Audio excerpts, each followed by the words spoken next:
All right, welcome back, guys. Welcome back to another TapDaddyBeats stream. Let's get some jams. There we go. All right, welcome back, guys. Damn, and we got Mars. What's up, Mars?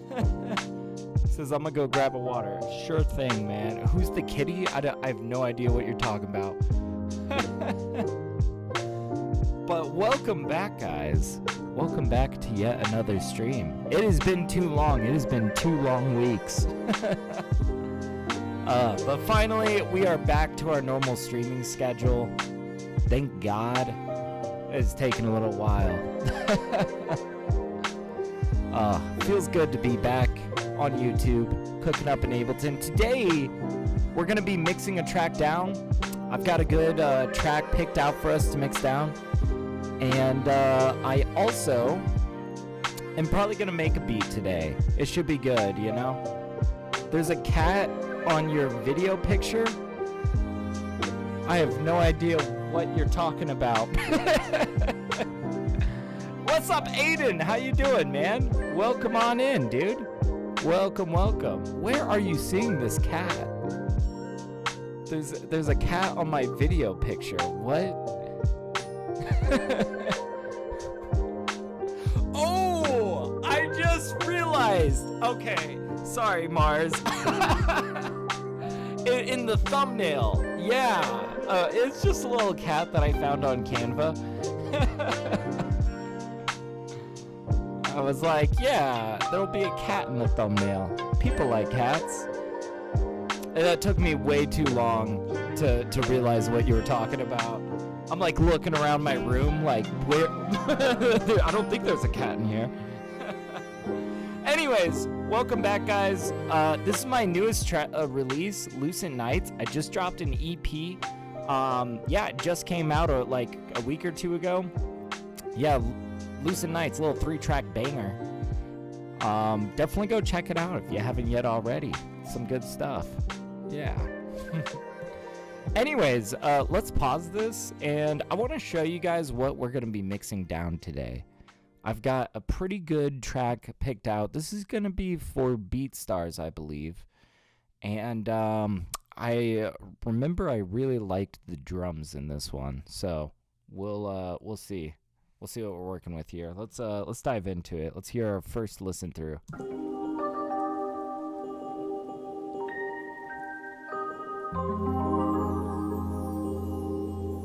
And we'll see kind of where our max peak is.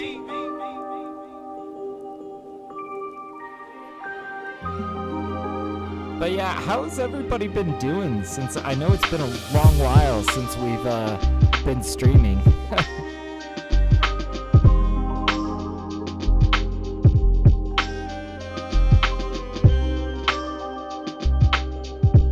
So I like these drums. I will say the snare is a little bit knocky, you know? It's a little bit harsh.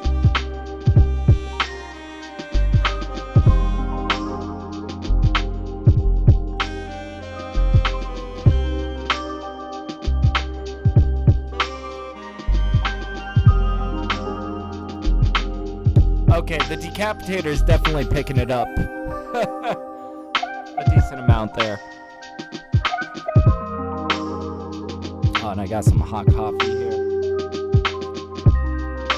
Oh yeah, very good.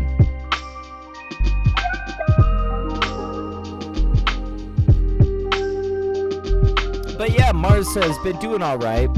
I've been working on a new ambient track in sections. Hey, that's awesome, man. Hell yeah. I feel like ambient music, I never listen to ambient music, but sometimes I see producers making ambient music, and it just seems like a fun genre to be exploring the sound design, you know? Like, I'm kind of envious. I kind of want to do an ambient project, even though I don't really listen to ambient music, you know? But that's sick, man. That's awesome.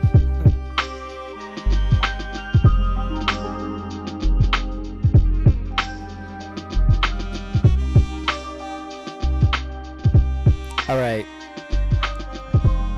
we're gonna need to kind of like tame this down a little bit. What's up, Gene? How you doing, man? Damn, we got all the homies here. It really has been too long, guys. But yeah, Gene says, hi, everyone. Who else was missing those live? Yo, I feel you, man. I was missing our live stream, man. I don't like taking 2 weeks off. 1 week I think is like fair, but then we're back. 2 weeks, though, that's a little bit of a long time. I basically, I was in training for 2 weeks. And then they opened up a new store that I helped open, and it was absolute chaos, and I'm exhausted. I have worked so much these last 2 weeks, but but I'm back to my normal schedule. So yeah, we're gonna be live every Thursday and Saturday on YouTube. We're gonna be doing our music feedback streams on Twitch every single Wednesday. If you guys are interested in shopping your music by me.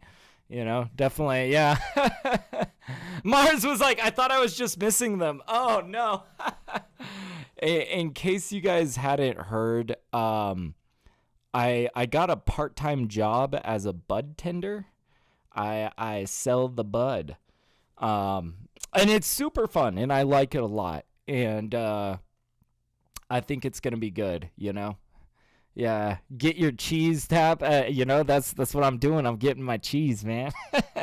Now, really, the idea to get a part-time job really, I've been talking with my wife for a while, trying to figure out like how we're gonna increase our ad spend. And for a long time, it was like, okay, I'll get more mixing clients, So I was like really trying to rake in more mixing clients or more sales.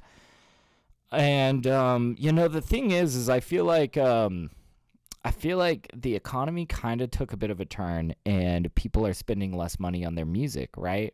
So I was like, okay, you know what? I'm done trying to just like find more clients. Let me just get a part-time job of something that I might enjoy doing.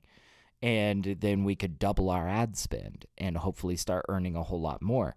So that's kind of where we're at now. I found a part-time job and I absolutely love it. I think that I work with like such cool people, and I don't know. I certainly get some pretty amazing discounts on bud, which is awesome. I've been enjoying a lot of edibles lately. It's been fun. But damn, I'm in my regular schedule. I feel so good to be back on YouTube, just like being live in front of you guys. It's like, man, I feel like part of it also is like streaming in front of you guys is kind of I don't know, a social activity for me. I feel like I'm not seeing my homies, when I'm not live on YouTube. I'm like, damn. But here we are, and we got a lot of good stuff to get to. Got to get our hands dirty today. We got to make this track sound immaculate. I think we're going to be... Oh, I love these strings. I think we're going to be dropping this on BeatStars after we drop The More You Know. So this will be coming out in like 2 weeks, I think.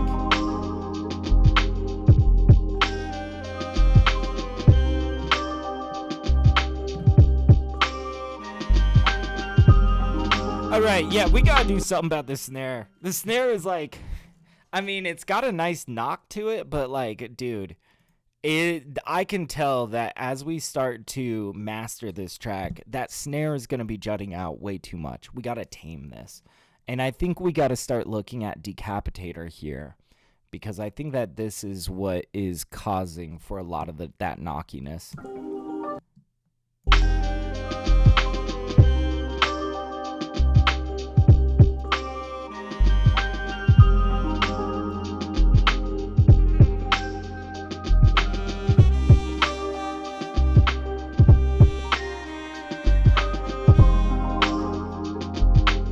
I see. So I did kind of brighten the tone of it.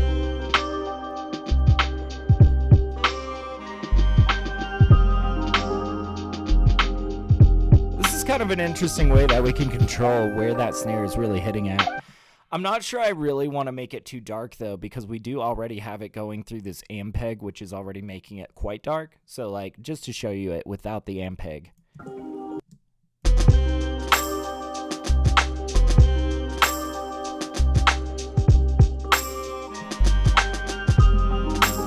I don't know. I just like with this Ampeg on, it's like more muted.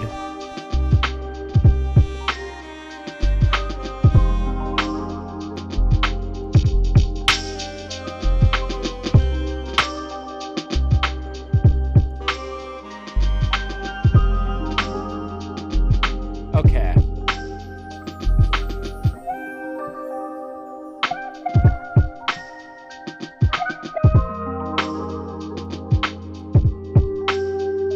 And you know what we could do? So we've got this compressor being run in parallel here. Yeah, it's really bright.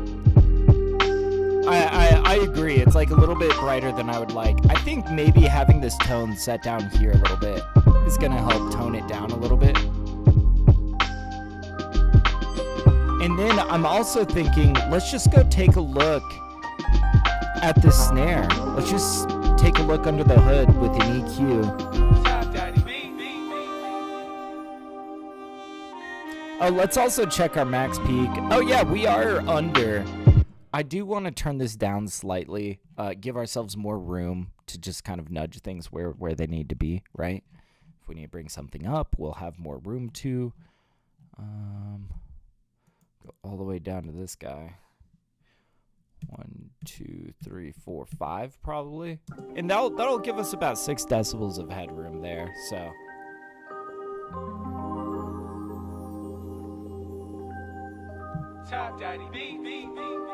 TapDaddyBeats, that's me.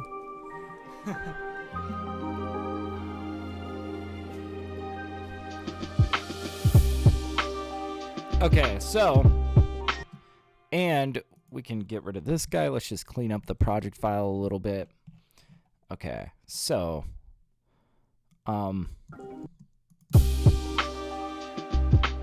yeah, so you could really see this is hitting around 1,000 hertz. This is like in that sort of range where it starts to get this pain point. Let's figure out where that pain point is.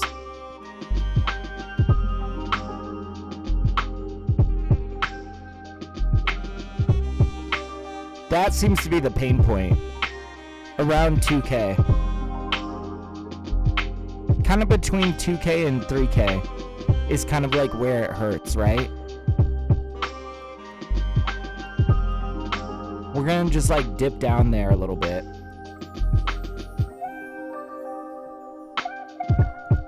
I'm kind of curious, what if I shot up a little bit?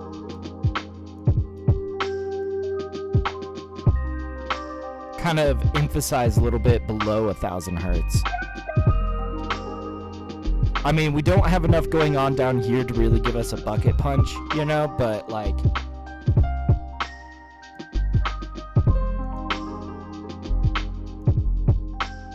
This feels better. And then we could probably raise it a little bit. Whew.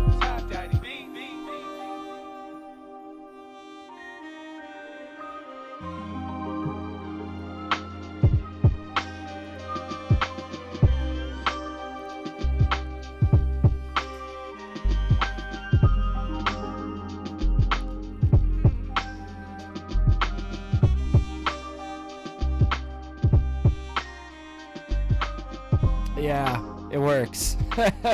It's good. I like that. Oh, man. God, it feels good to be back in Ableton. Chilling. So, yeah, I think the game plan today is we're going to fly through this mix, right? We're going to mix this track down, and then I'm hoping that we're going to have time to maybe make a beat today. I don't know. I just was really thinking about, like, what do I need mixed? And I'm actually pretty far ahead on my mixing. So we're probably going to get this guy done, and then we're going to try to make a beat. Hopefully something that's going to be really rhymable and just good for BeatStars, I'm hoping. Although I would welcome if I, like, made a track that was just immaculate and, you know, golden for Spotify. We'll see.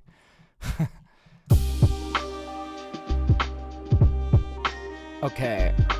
I feel like we might bring up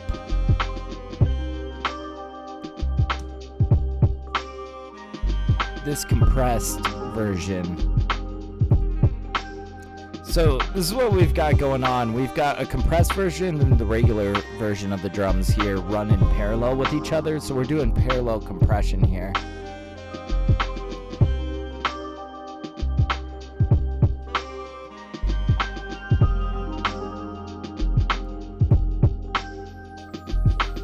My video timed out. Oh no! Technical difficulties.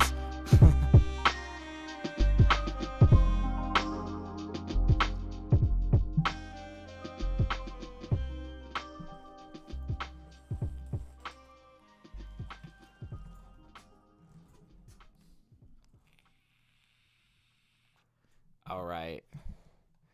Damn. This is gonna be a really slick track. I like this drum line here with these like flams that we got going on.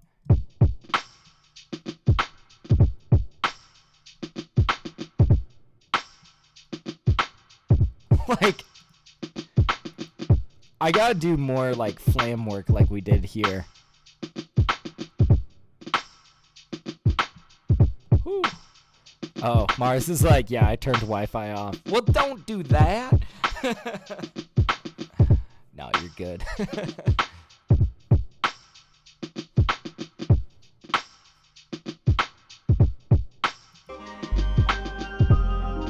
Damn. Yeah, this is cool. Okay, now I feel like we could probably start looking at Keybase. I don't think there's a ton I want to change about this. I see we do have some tape on here. We don't have any compression on it. Let me just see what an LA2A is going to do here if we want this to have a more compressed feel. Sometimes it just elongates the note too much.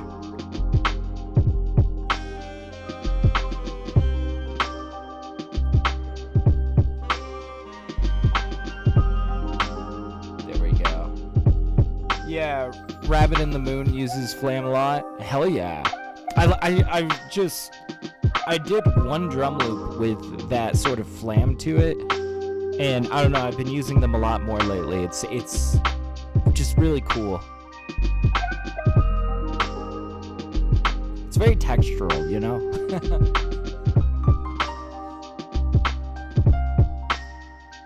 Oh man, hot coffee.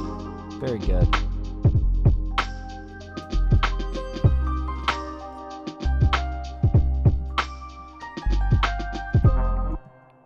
Okay, so I feel like this piano kind of comes in a little bit hot.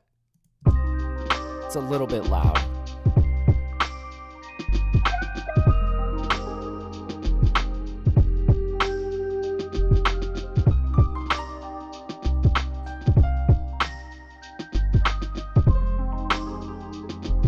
We might even do a little bit of compression on this.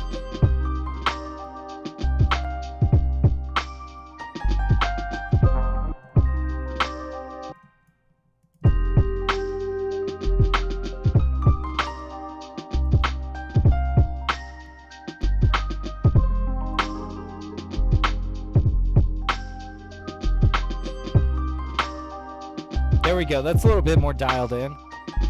But yeah. Mars says, wow, I know it was causing the video timeout. Ads. Oh no. I'm sorry.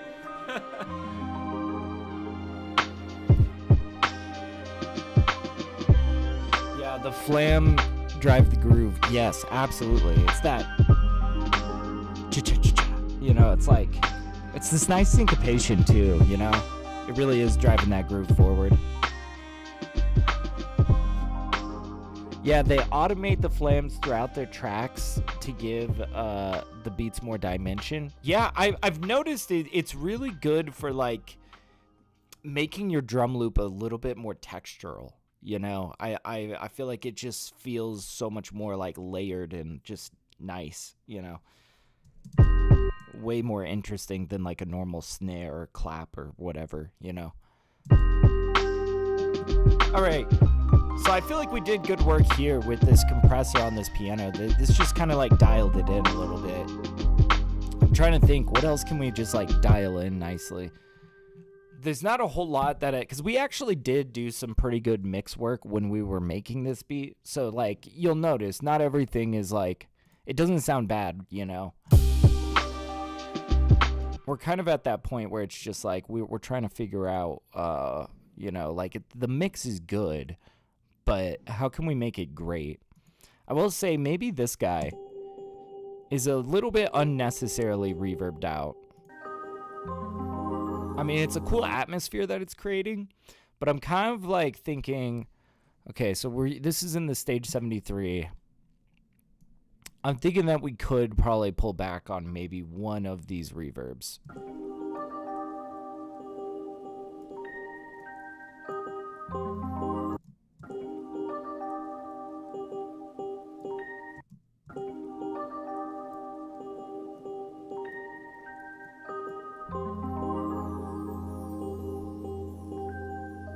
TapDaddyBeats. There we go.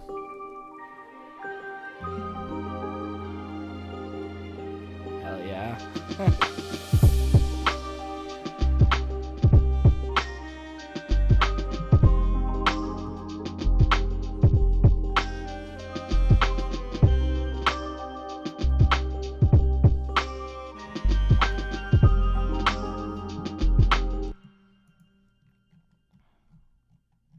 God, you know what I'm really vibing with about this track? Where is the, yeah, this guy.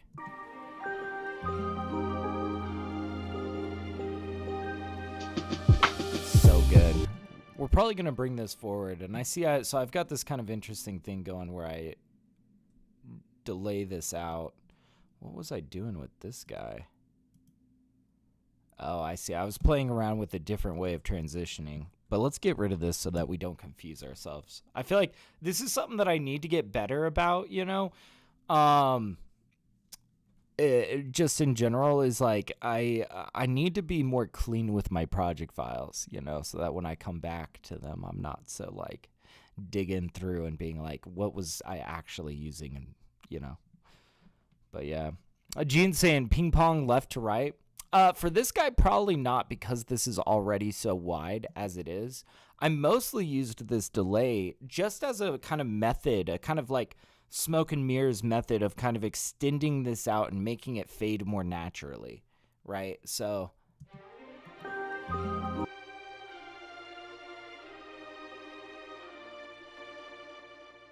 it's not perfect, right? But like altogether, this feels pretty good.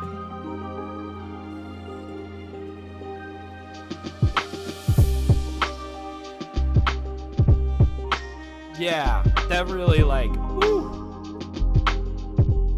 Oh, the E piano. I don't really want to do too much delay on that, mostly because you'll notice I was trying to tame that reverb. It's already too cluttered, right? So we don't want to clutter it any further.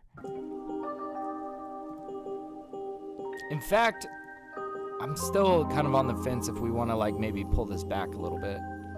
TapDaddyBeats. Yeah, a little bit of the reverb we're going to pull back.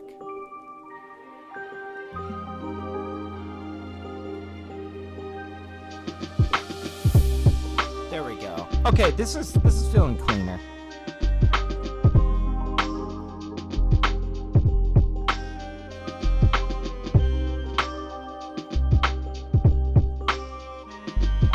All right, let's have a little peek at this saxophone.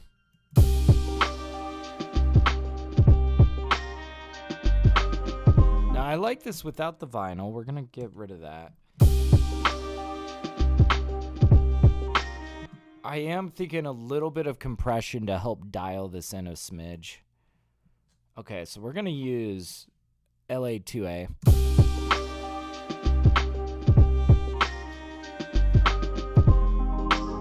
And we don't want it to be too smashed. Just enough to kind of dial it.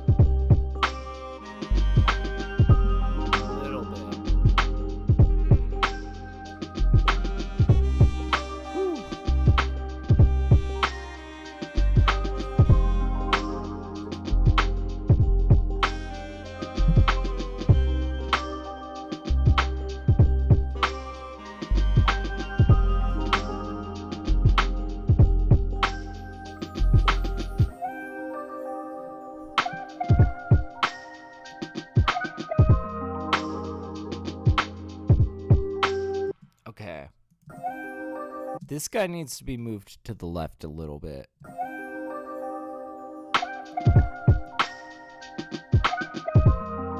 Ooh, yeah, here we go.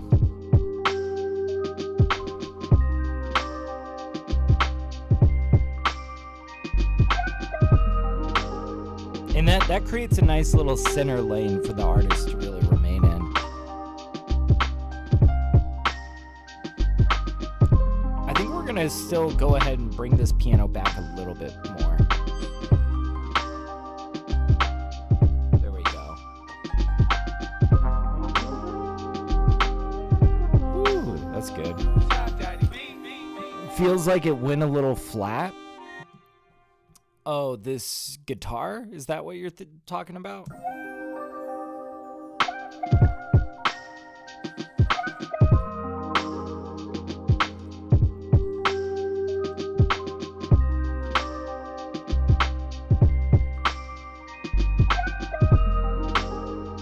I don't know, I'm not noticing too many tuning issues.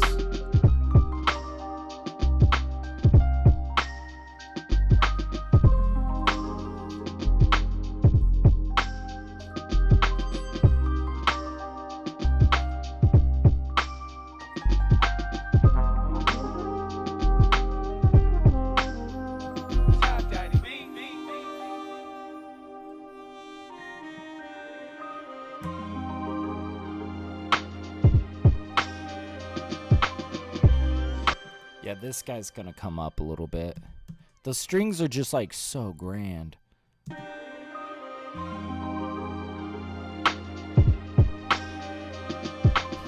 I love that.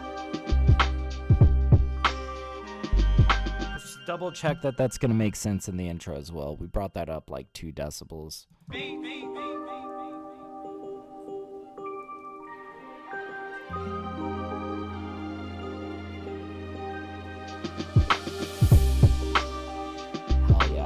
Now, this is honestly sounding pretty good. This is sounding pretty dialed in.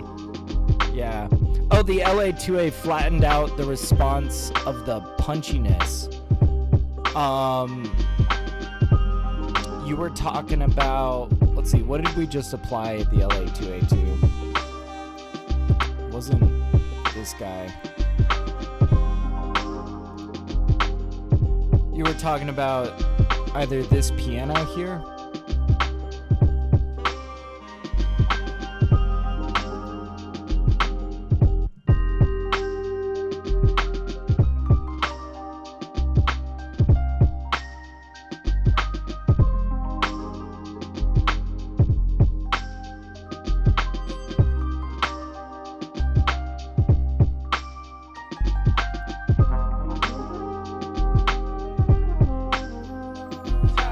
Yeah, A-B it. See, I kind of like this because it's not jutting out of the track too much anymore.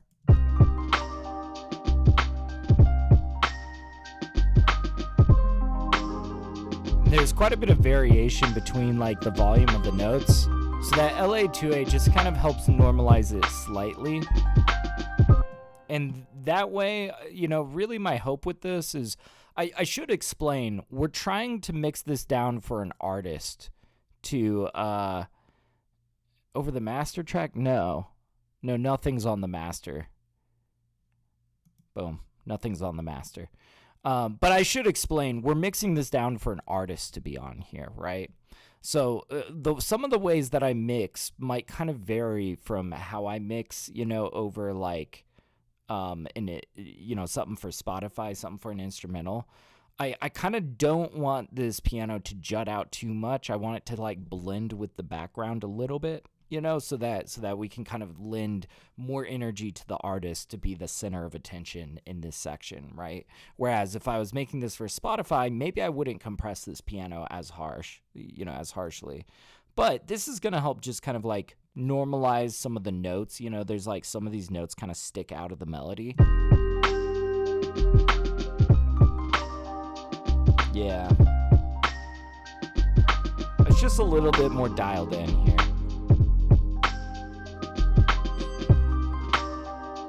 Yeah.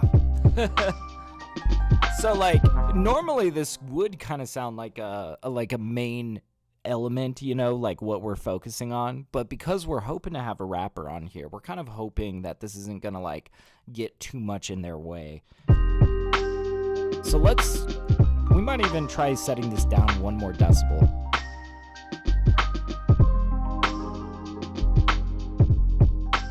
Here we go.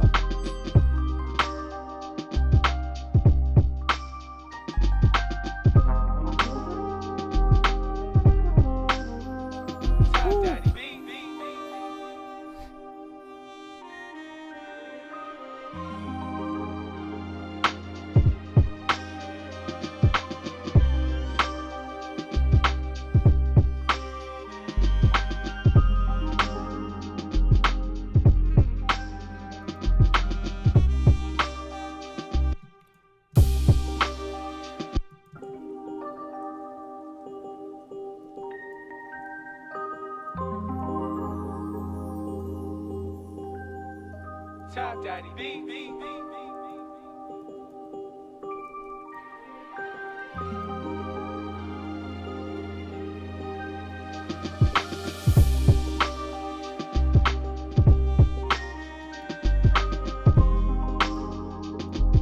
Let's see where this is hitting mostly.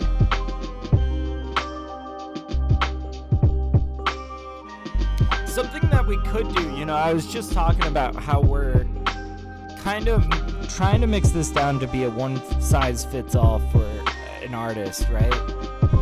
I could kind of scoop this slightly just to kind of make room for where the vocals are going to sit.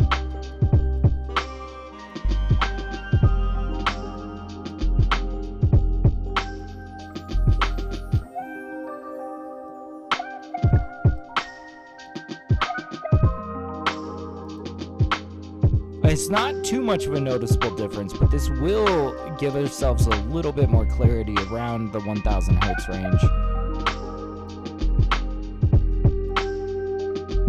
And I'm kind of curious, what if this stuff down here I'm not sure was really contributing too much.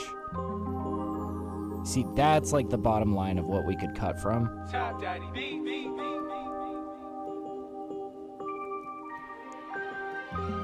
Just to give ourselves slightly more clarity in that bass section and that sub.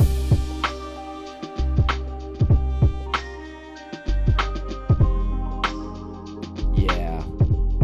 And then we could probably bring that bass forward like 1 decibel. Here we go. Hell yeah.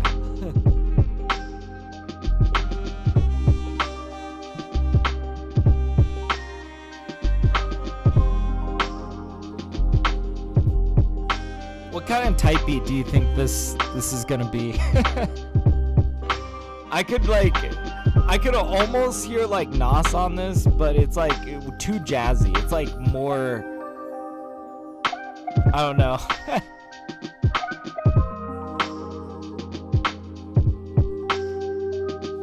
I have a real issue when I'm trying to like list beats for sale. I don't know what to really list my tracks as in terms of type beats. I get more jazzy than most producers do on these.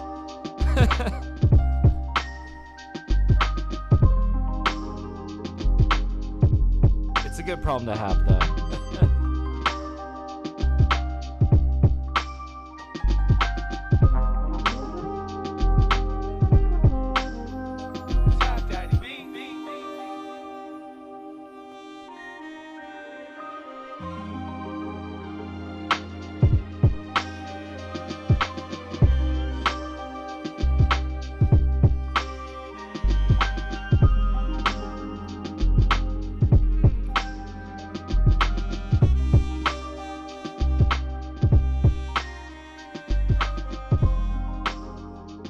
Freddie Gibbs, yo, you know what? This does kind of sound like a Freddie Gibbs beat. I've actually been listening to a lot of Freddie Gibbs lately. You know what, Gene, you're right on the money there. I'm gonna call this one a Freddie Gibbs type beat. Even though it's like you're never gonna hear like sax licks like this on a Freddie Gibbs beat, but it does kind of like, it carries that same sort of energy though, especially with like this string section that opens us up. I feel like this is something that I would hear on a Freddie Gibbs track, you know, this. Yeah. Okay, hell yeah. Thank you, Gene.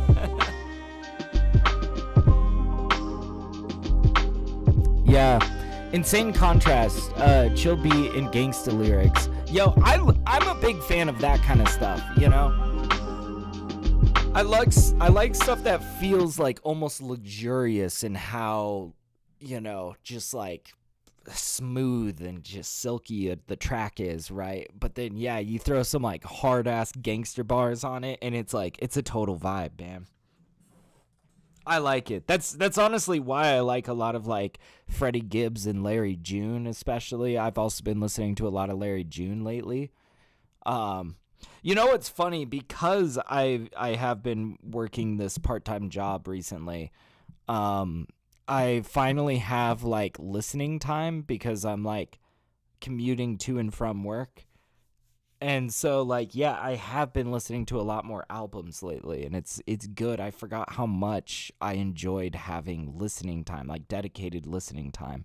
I feel like, you know, for the past 6 years or so that I've been like working from home, you know, just on music production stuff, I didn't have like dedicated listening time. You know, I was just working on music around the clock and not really listening to a whole lot, right? Yeah. Its new title is Fitty Gibbs. Yeah. Fitty Gibbs. You know, it's a little bit of a Fitty Gibbs typey. Is that like half Freddie Gibbs and half like 50 Cent? Fitty Gibbs. TapDaddyBeats. All right, let's hear if there's anything that really needs work.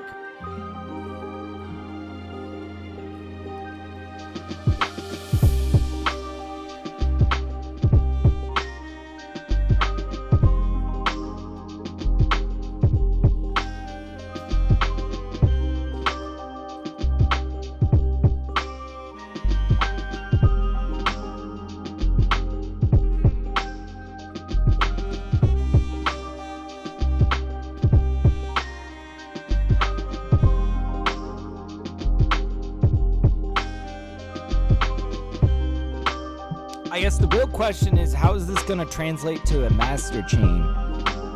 I'm kind of tempted to just start on the master chain. If we run into issues, we'll back it out to the mix. God, this is beautiful. I am going to need some serious names, though. I gotta think, what am I going to call this one?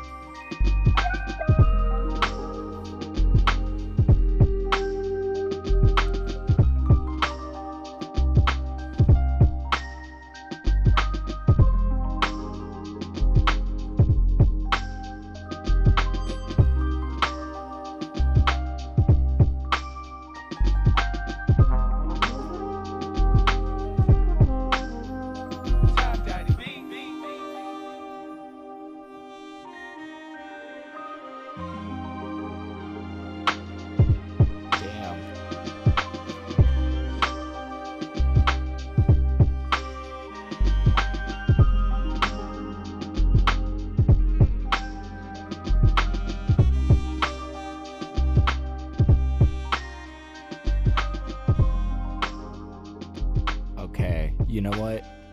I think it's time to start on the master, which, hey, if this pulls off well, that'll leave us with like 2 hours to make a beat, which I'm kind of hoping that we'll give ourselves plenty of time to make a beat today. And you know, this is a BeatStars beat, so I'm like maybe not being as you know, as hands-on with the mix as I would for something for Spotify. I do have like 1 or 2 tracks that I'm going to need to mix down for Spotify. And I haven't decided if I want to do them on camera or off camera. Sometimes I like to kind of like spread it out over a couple sessions. And, you know, I could probably do 1 pass on stream. We'll see. But let's just dive into, first of all, with a compressor on the master. And I feel like this is where I learn a lot more about my mix, you know. I think the thing about adding compression to your master is any mistakes that you've made in terms of gain staging is amplified, you know. the louder parts of the track starts to consume the quieter parts of the track, if that makes sense. And so, you know, if you got something that's sticking out way too much, it really shows it to you, you know? So we're going to enable sidechain. We got the Shadow Hills master compressor here. We're going to start with the optical threshold. Like this is a compressor and this is a compressor. They work in tandem with each other. Our optical compressor and our discrete compressor. All right, let's start on this.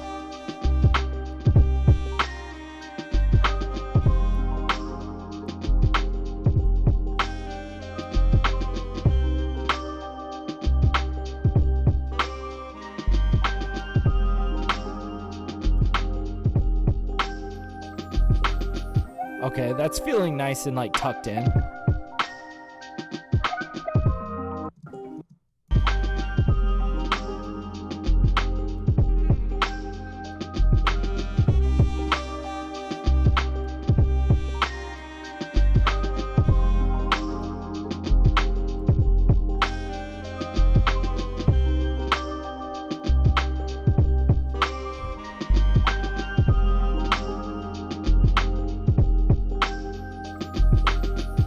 All right, we'll see if we can get away with the full chain that I like to do. We're gonna try that tape processor on here, and then we're gonna try a little bit of saturation and into our 610 preamp.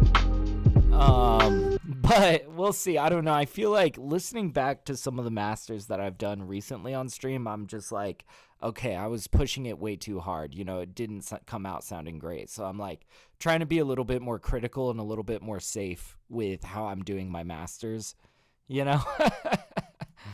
Oh, man. Yeah, some of these mixes I've come back to and I'm like, ooh, this needs some fixing, you know? I don't want to end up there today, so we'll see. Let's see. Up next, Oxide. I think this is where I tend to start shooting myself in the foot.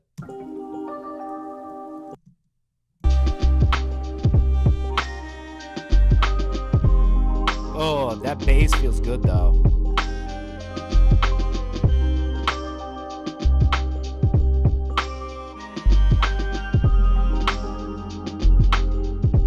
Woo! I love what this Oxide tape recorder does to bass.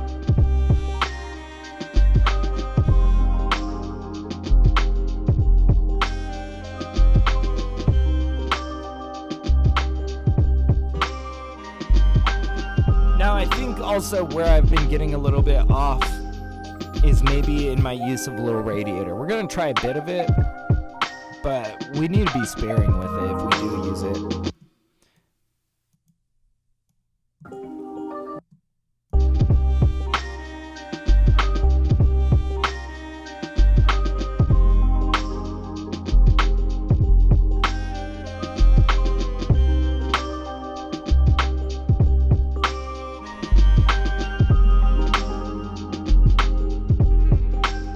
Yeah, I don't know. I feel like the radiation just kind of makes this slightly dirtier.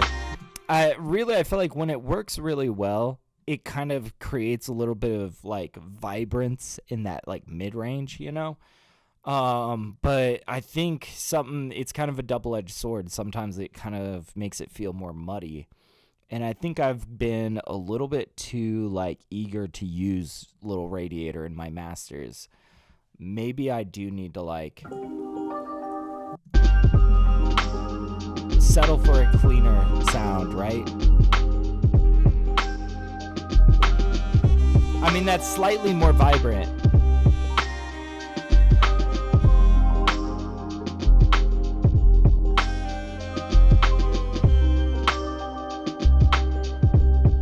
Okay, I think we can keep this amount just up to this first notch.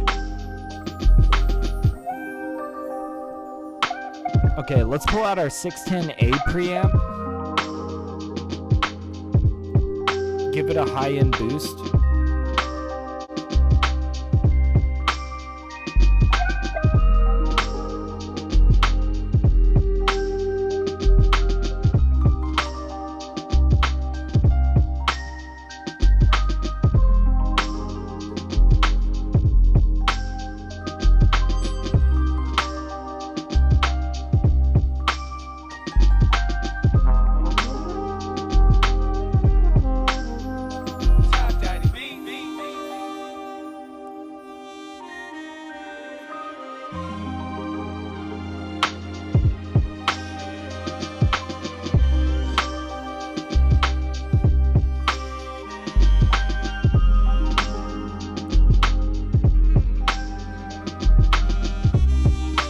You know what we might do? Okay, so this is where, you know, I was telling you guys, as we get into the master chain, we start to learn more about our mix. I'm thinking that the bass is starting to feel a little bit overly compressed. Maybe we do just take off that LA2A off of our key bass.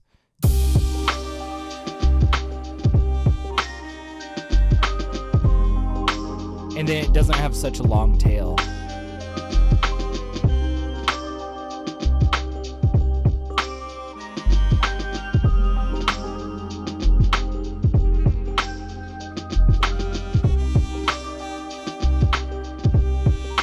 Know though.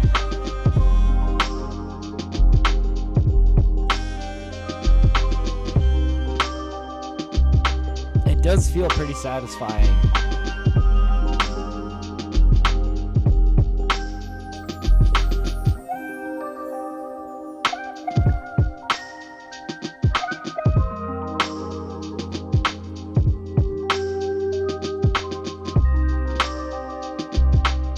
All right, you know what? I think I am pretty satisfied with this.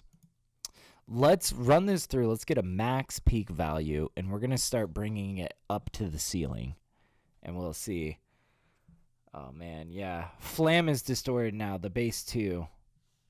Yeah, you were talking about Little Radiator.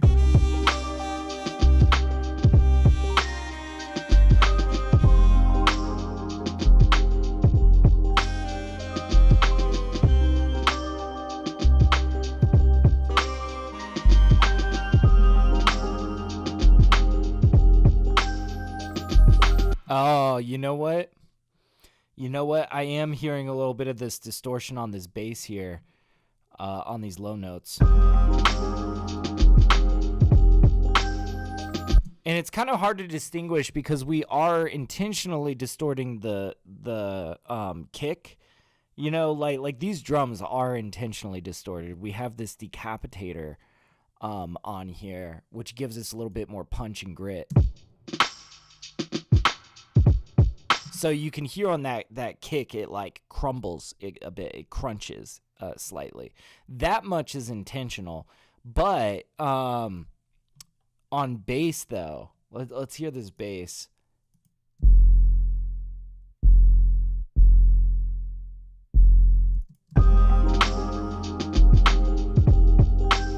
No, actually, I think what I'm hearing there really is the distortion of the kick, not the bass. Which is totally fine, you know, that kick is meant to sound like a crunch.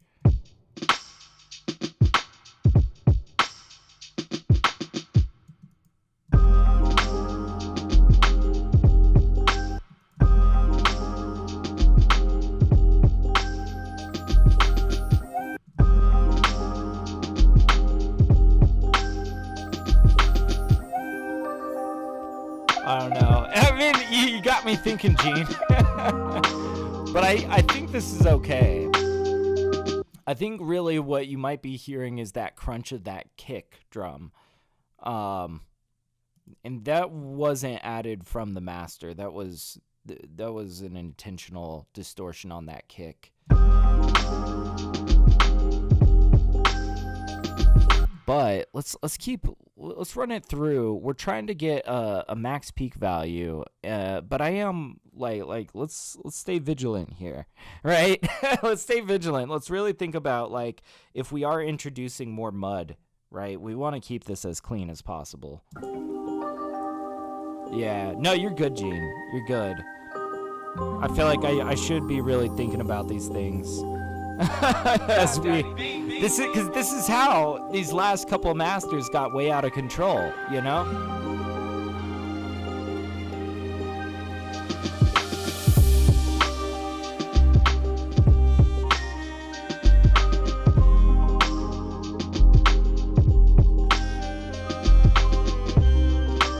Okay, it's looking like so far our max peak is -2.8.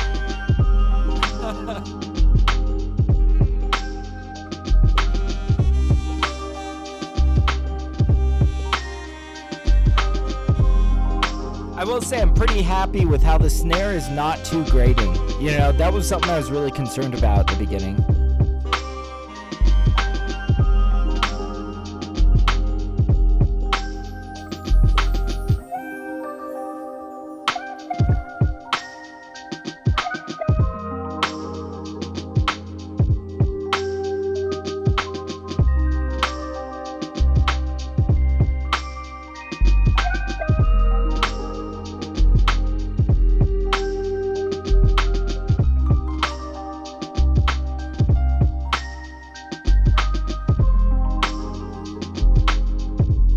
This is a very like vibrant kind of track. I feel like I have been, you know, going extra hard on these BeatStars beats.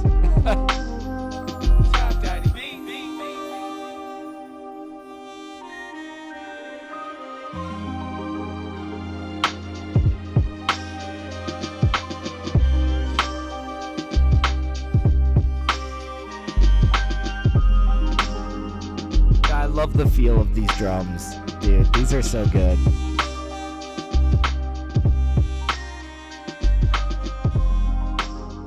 It's very like gritty, you know?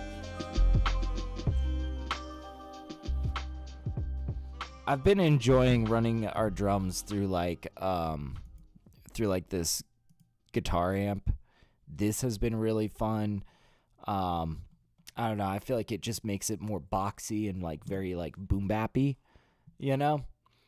I had somebody in my YouTube comments the other day tell me that it sounded bad and that it sounds amateurish. I'm like, all right, I don't know if I'd go that far.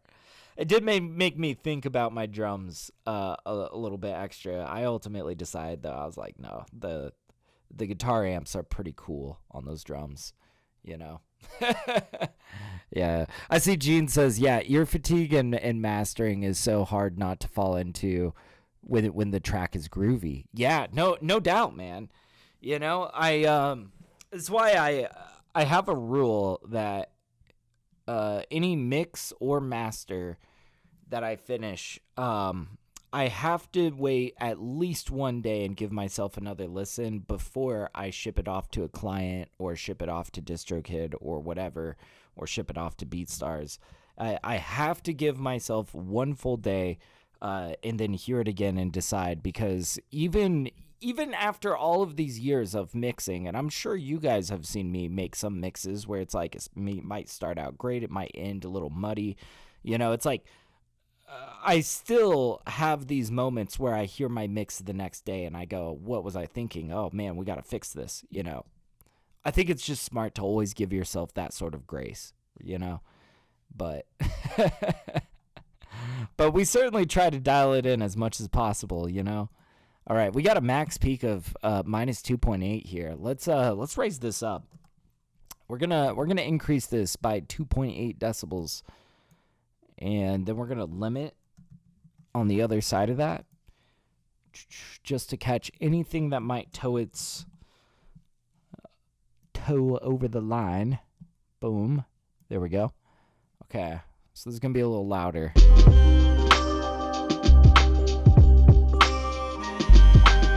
I don't know, though. Now that I'm hearing it a little bit louder, I am kind of questioning how much this snare is like hitting. Yeah, this snare is a little bit too slappy.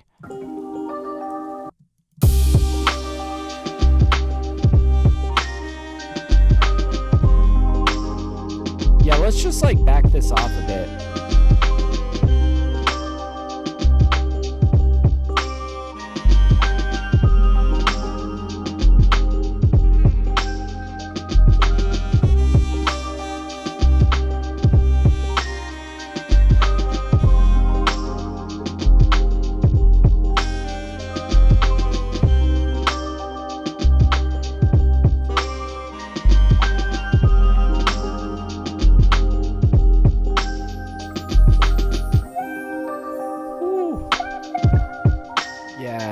See, Gene says, also, you don't know on what speakers and system the client will be listening.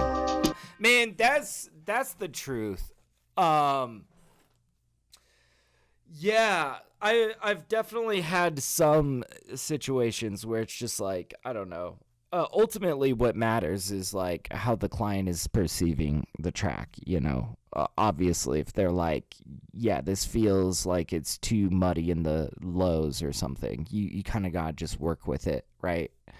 I will say though, I think that you can't always expect though that just like, honestly, you shouldn't mix for the worst speakers possible. You shouldn't. Like, you should mix as if you are anticipating that people will have decent speakers.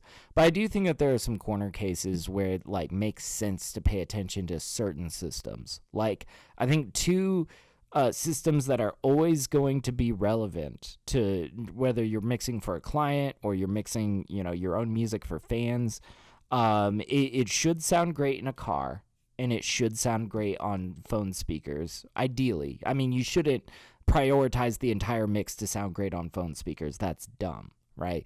But it is worth considering, like, how does this sound on phone speakers? Just because the majority of people are going to be coming across your music for the first time on social media, on phone speakers, right? That's going to be your first impression in front of a lot of people. So I think that's always going to be, not the main objective of your mix, but certainly something to be weary of. Yeah, I see Mars saying, yeah, that's why the car test is important. Absolutely, and especially in a genre like hip-hop, I'm like hoping for 808s to be like rattling the windows, right? Like, there's a lot of, especially if I'm doing anything in like the trap sphere, which I don't do like a ton of trap music, but like, it's like, yeah, there's a certain mark of how this should sound in a car.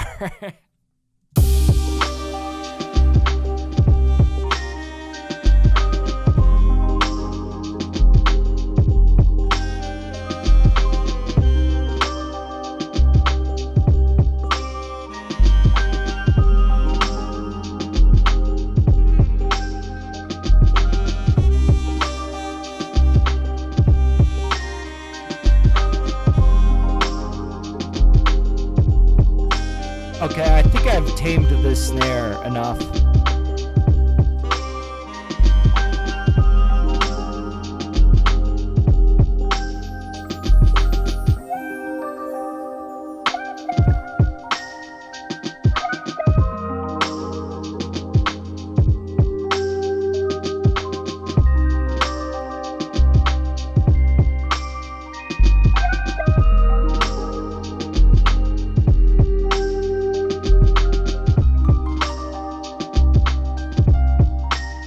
Might even drop down this tambourine a little bit.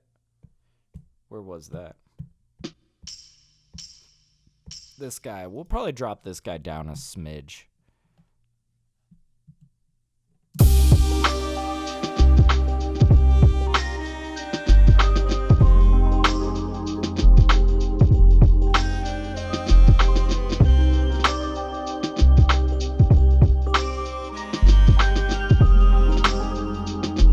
Go back to our master chain. Let's toggle on and off this little radiator.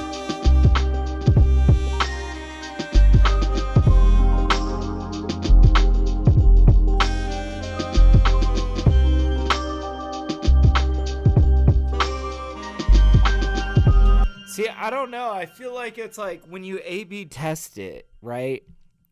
When you A/B test that little radiator, that distortion on the master, the most notable thing that I am picking up on is that there is a lot more vibrance, when we have that on. But I will say, I think that what you don't quite get when you're just A/B testing that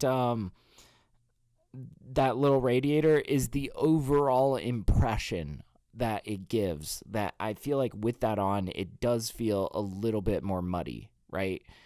Overall.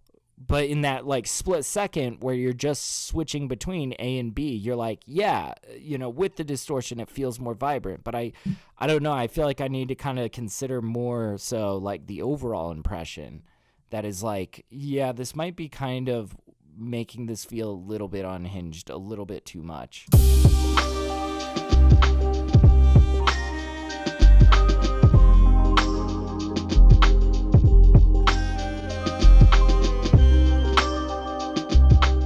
know what? I feel like the drums feel better when we don't have this on. I think we're going to do without Little Radiator. I know, I've been going back and forth on that one. All right, I think we've made a decision. But now we do have to consider what is our new max peak, because we've done a little bit of adjusting to the mix. So I'm going to turn these off, this boost and then this limiter, and we're going to get a new reading of our max peak value.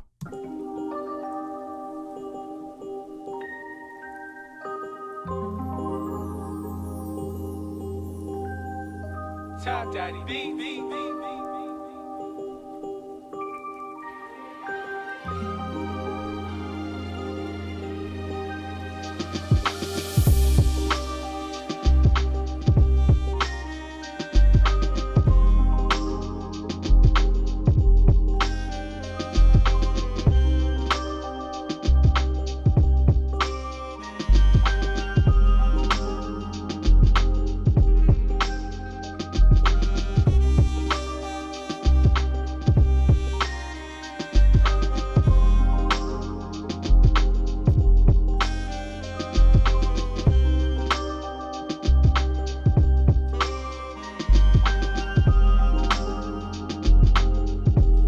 Looks like our max peak is not far off from where we were. Minus 2.79 it says. Not bad. But yeah, I see Gene says, for example, I tend to mix my tracks with headphones. I have a pair of Bayer Dynamic DR90s. 990s. Okay. Yeah, and he says, and even those are colored or flawed in some frequencies. I had to EQ my headphones. Interesting. Yeah. I'm honestly working with pretty bare bones headphones here. These MDRs from Sony. What I do like about these MDRs though is it does have an incredibly flat response. That's kind of the objective of these headphones, is they're kind of like, I don't know, I feel like in most recording studios, you're gonna see like people work it, like the mix engineer might have his own headphones, but you're gonna see most just like studio headphones for like the artist or the vocalist or whatnot. They're using these MDRs, and it's because they're just really cheap, and by that I mean like they're $100, right? And they just like have a super flat response to them. Now, I've been mixing on these for like over a decade now.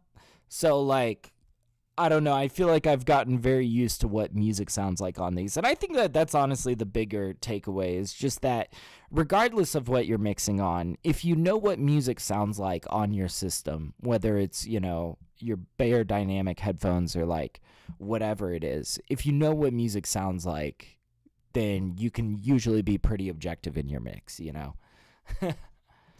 All right, so yeah, that was 2.79. Yeah, pretty much the same. We're going to just flip this back on. Okay, this is going to be a little bit louder now. And I think we're going to get ready to run this through Ozone, and let's hope that we're going to hit our max peak value of like minus 10.5. Yeah, they are the must. I'm looking for a pair. Oh, right on, man. Yeah, I would just say, I don't think that there's like, yeah, obviously you want to go for a very flat response, right? And I think also aside from that, comfort is something to consider when you're buying a pair of headphones. But aside from that, like I was saying, like I think as long as you're familiar with the system that you're mixing on, you can't do it, like it can't be too bad, right? But yeah, I see Mars saying, testing the track on a DJ mixer also gives you a pretty good idea of how the song sounds to an audience. Ooh, yeah, fair enough. And even then, it's like it totally is dependent on the speakers that mixer is being fed to, as well as the room that it's going to be in. It's going to sound different on every single system, right?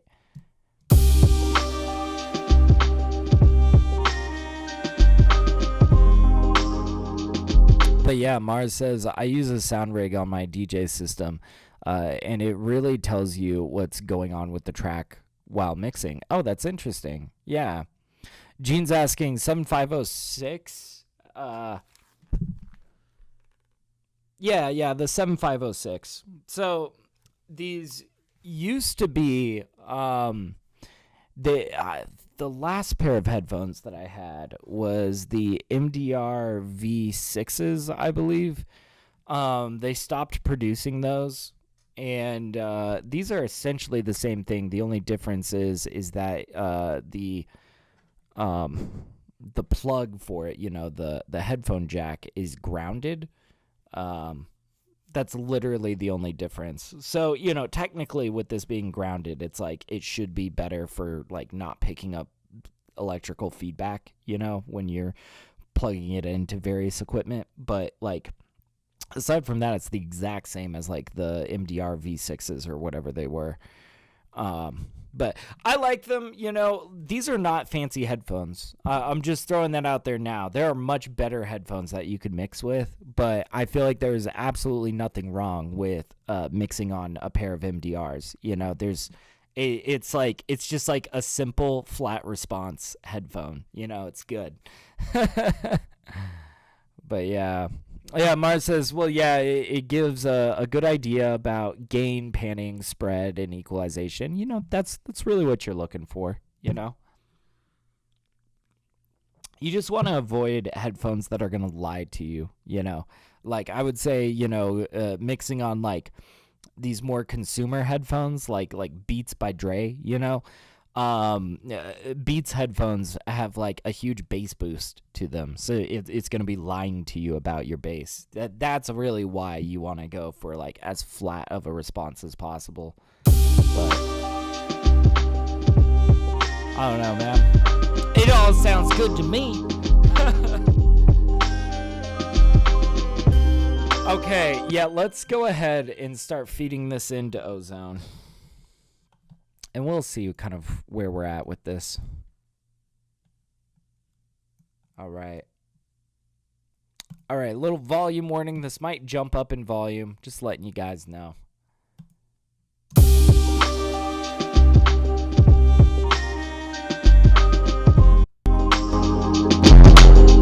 Yikes.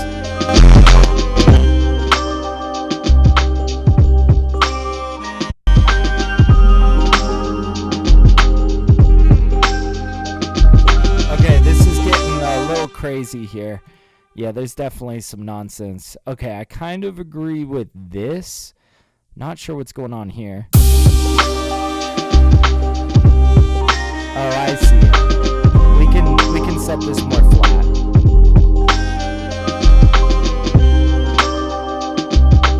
I wanna pull down on this bass a little bit.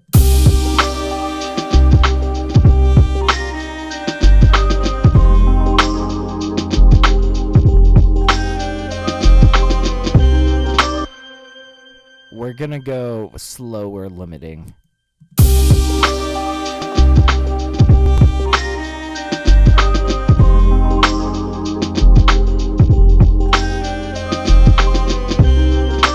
Okay, it's sounding a little bit better. Boy, I'm really just worried about this getting a little bit too smashed,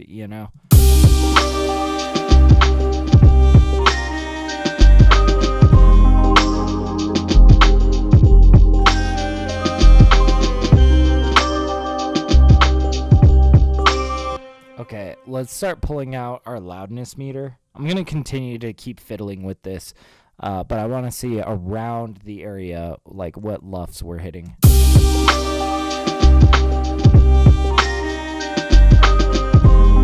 Yeah, this is about the area that we want to be.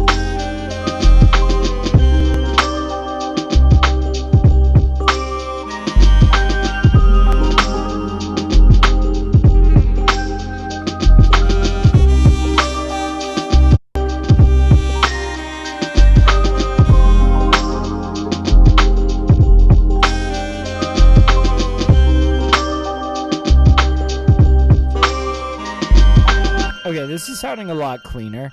Let's run this back to the beginning.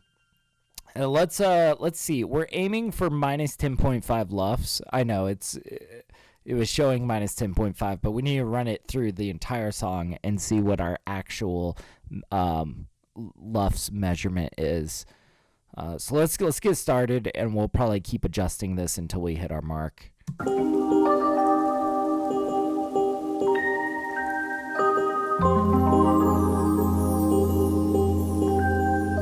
TapDaddyBeats.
Is almost sounding like clipping.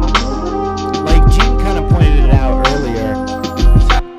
And now that we're hearing it at max volume, I feel like it's just starting to sound like clipping. We might kind of settle down some of the drive here.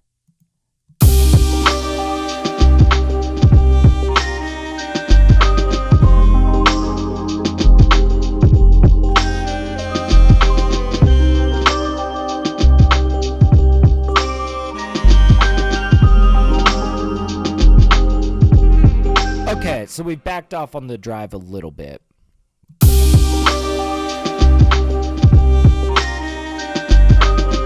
We're going to need to pull a little bit more out of this, I think. Let's see what we can get away with. I'm going to try increasing this to 2. So we're going for slower limiting here. We're starting to head further and further into slower territory.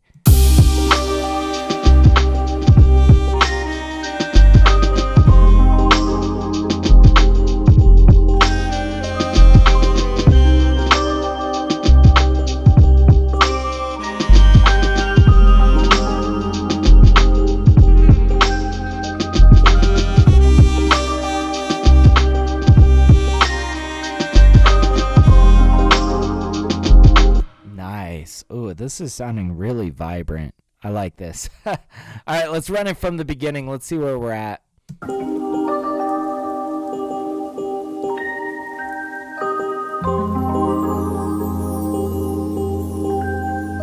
TapDaddyBeats.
Test it out.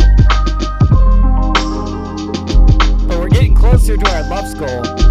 Minus 10.5 is what we're hoping to have at the end of this track.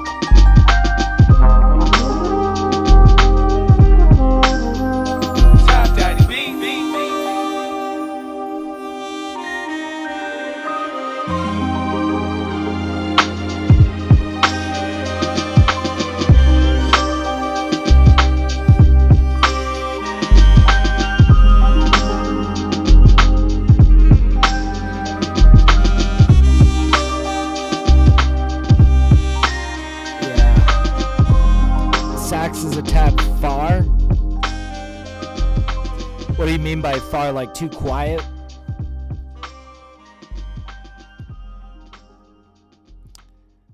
Oh, minus 10.6. We might take that.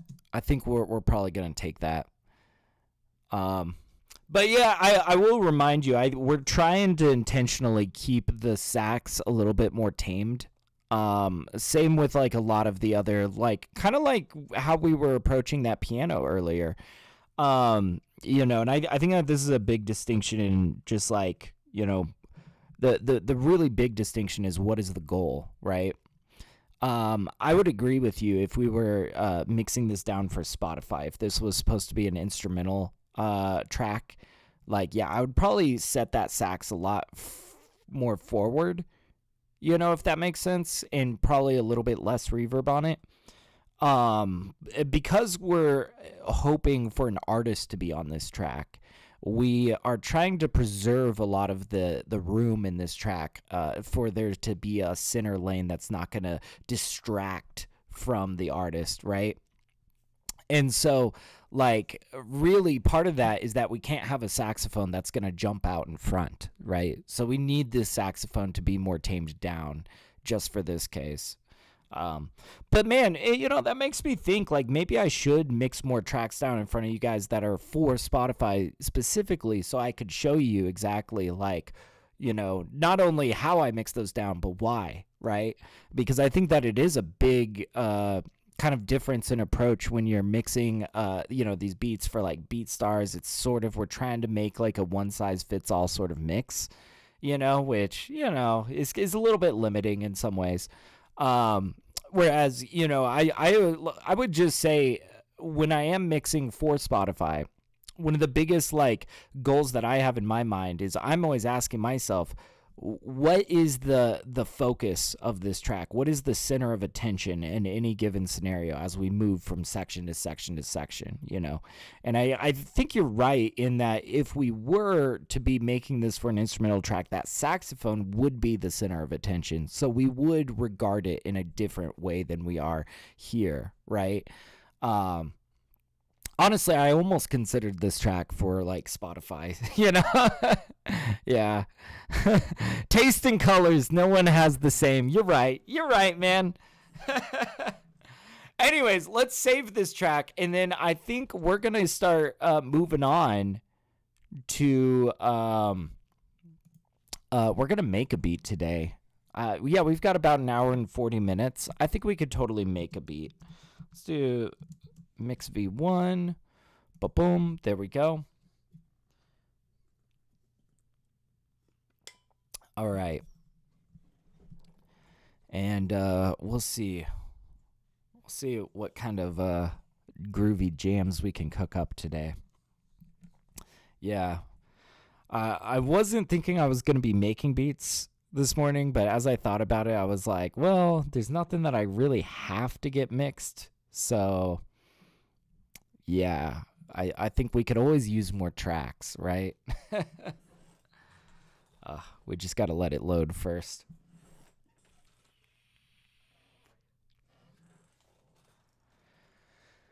Oh, man. But yeah, Gene says, hope you create a left field for the next track. What do you mean, create a left field? Like throw something to the left, like pan something left, or just do something off the wall is maybe what you mean, like something really left field. I guess I could see it. Yeah. We'll see, man. I feel like I've been really enjoying making a lot of break beats lately. I think my wife is like quite annoyed with the amount of break beats I've been making. She's like, we need some pretty chill hop beats.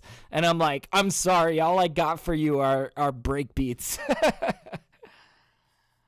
Oh man. I made this one break beat that has been like stuck in my head for the past 2 weeks. It is just like one of my favorite things that I've made recently. All right, let's do new live set. And here we are. All right, let's start digging through. I want to find a good starting point. I want to find some colorful chords for us to chop. Maybe like one or two chords of like a Rhodes piano that we could chop out the head of the note and just turn it into a pad or something. I don't know. Let's just start digging through material and kind of see where we're at. I'm gonna say maybe for this one we'll go electric piano.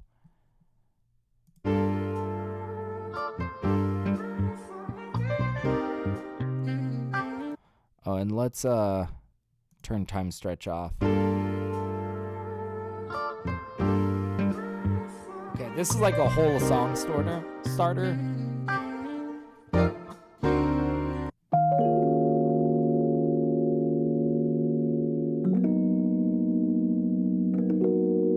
Yeah, we wanted something more minimal than that, of course.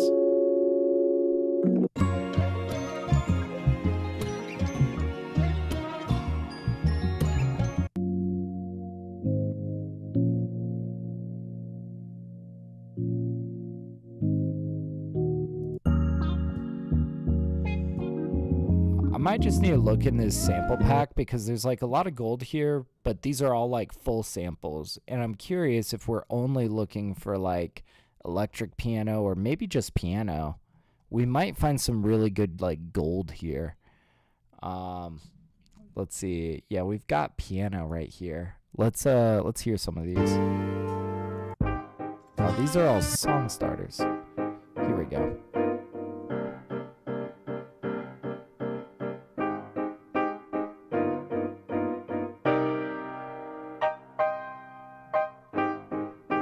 This could be cool.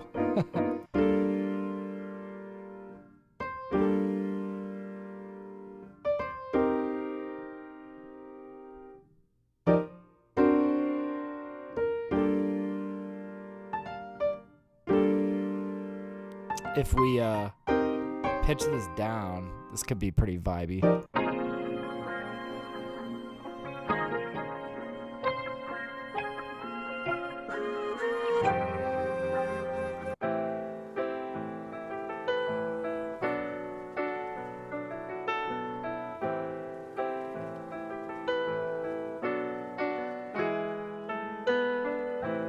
Oh, come on. This could be a vibe and a half, dude. All right. Let's just add that to our likes. Let's start figuring out drums. Let's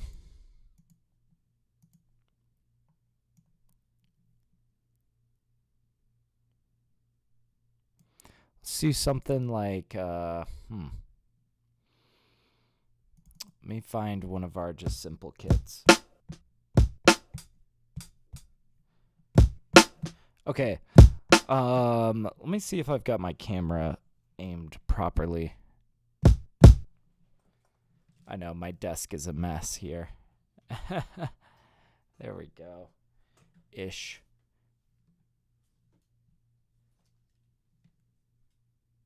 Something like this. Something a little bit closer. I broke my tripod recently, so it's kind of standing rather precariously. Here we go.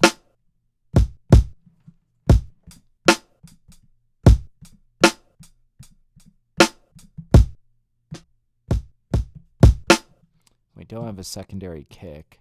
Let me see in this other one.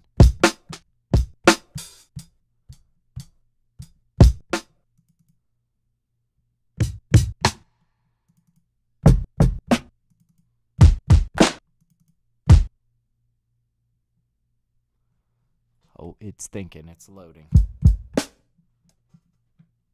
This one could be a good one.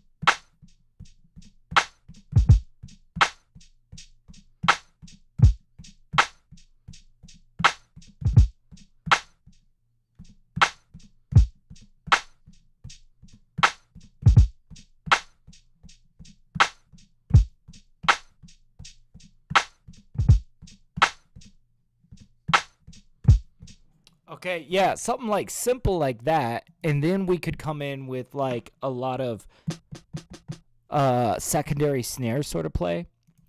That might be really interesting. I don't know. We'll play around with it. Let's find ourselves a solid like 8 bars here though.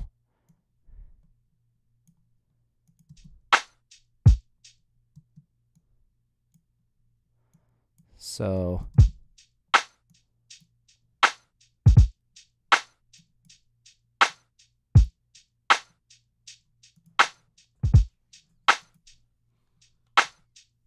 and this is 161 BPM. I might even want to slow it down a little bit. Well, not that much. To like 154. So that would be like 77 BPM.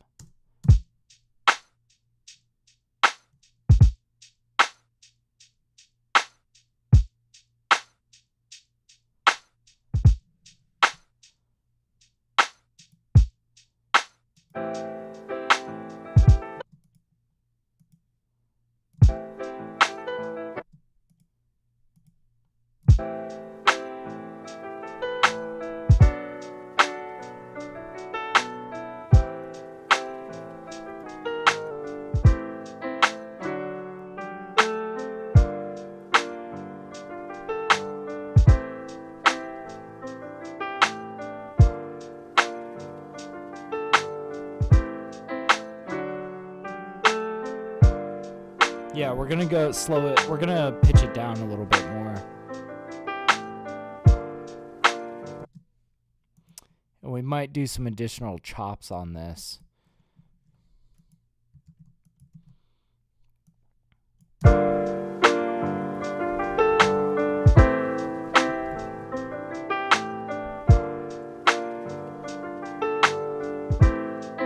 Yeah, that piano with the lo-fi tape effects. I think it's sounding lo-fi enough-ish here. Might compress it a little bit.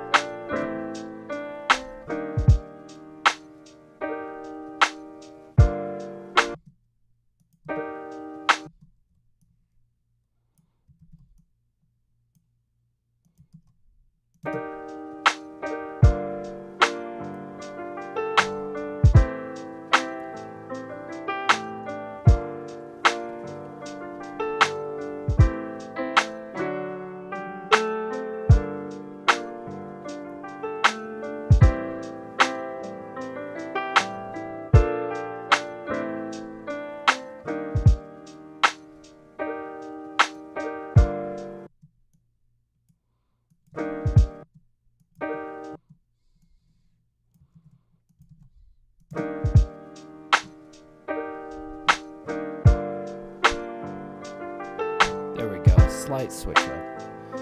We don't really need to overcomplicate this though. I think some people tend to produce for other producers. Like they take something beautiful like this and they chop it apart unnecessarily, and it's like, nah, this is a vibe. We might play around with bringing this down a pitch or two more.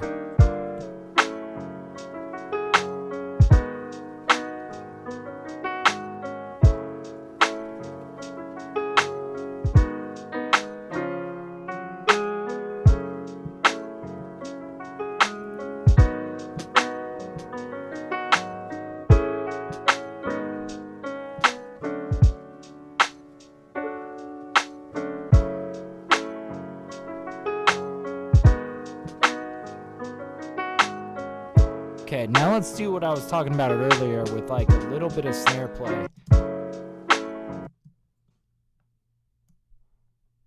So, and this is where we're going to get a lot of our syncopation in here.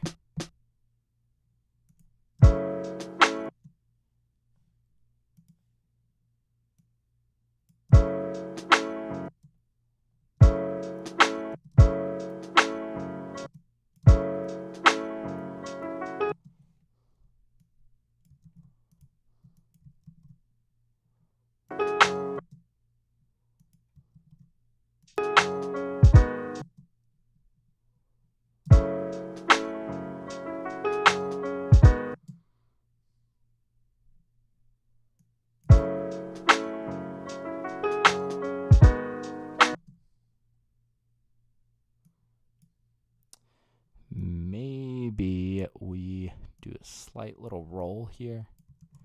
Double bounce.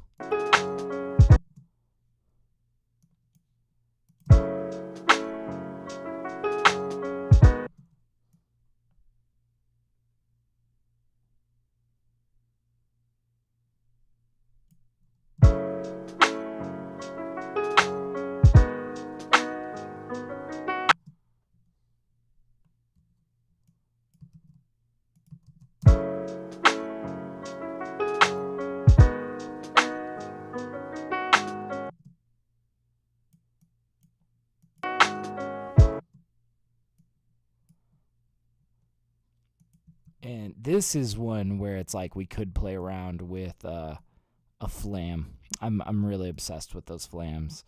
What can I say? I really like them.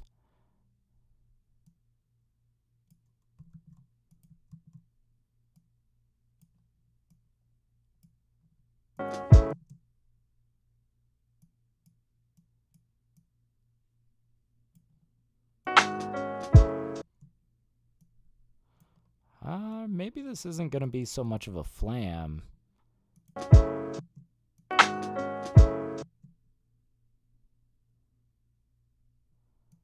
Scoot these closer together. Oh, that feels pretty good. See, it's like I feel like you can never spend too much time on your drums. You know, it's the backbone of the beat. It's everything. Like,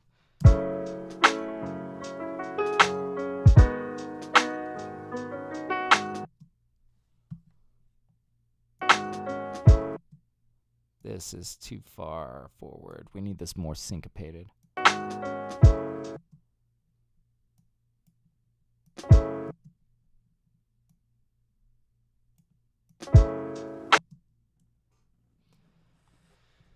Okay.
Let's start layering on a quiet one of these guys.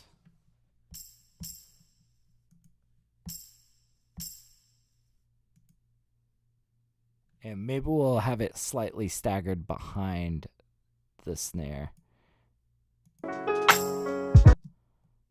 Yeah, but we're going to set that way on the ground. And maybe that's going to be like every of these snares.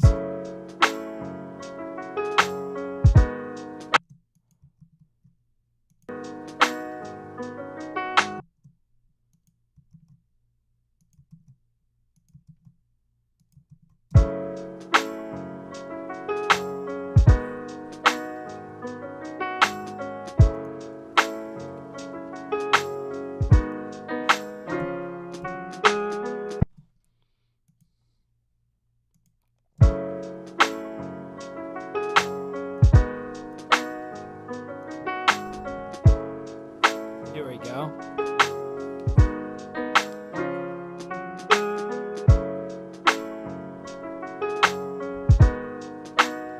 And then maybe we'll feed this a little bit.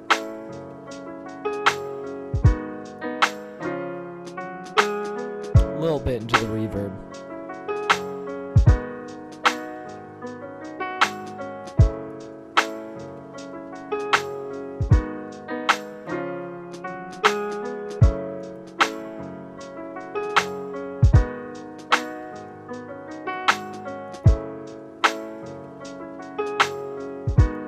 And I'm kind of curious, what if we had like a top layer of like a shaker or something?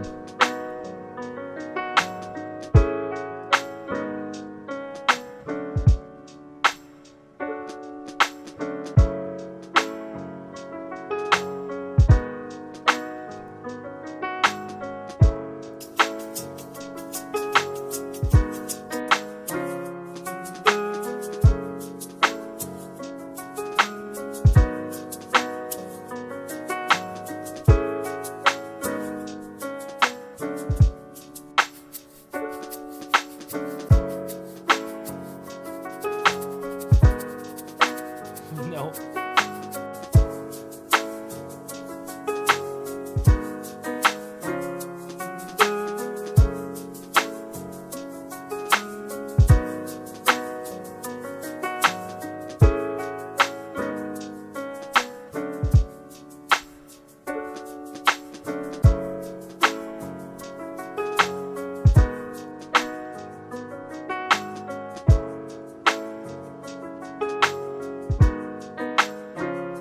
Used this one before, but you know what? I think this one might be the ticket. Let's just try this one out.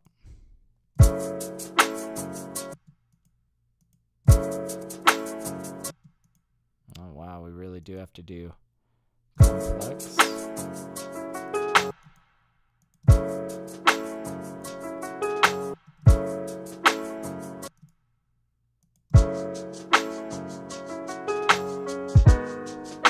There we go. The repitch actually works a lot better.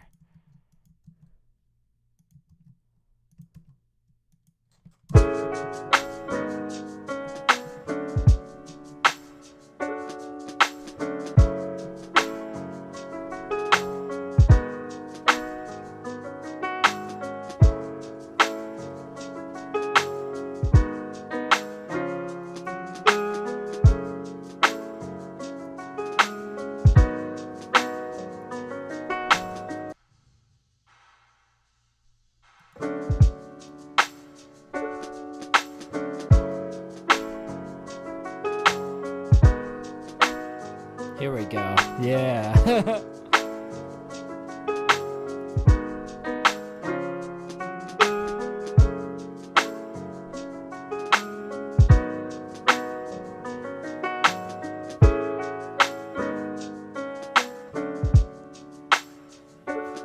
All right.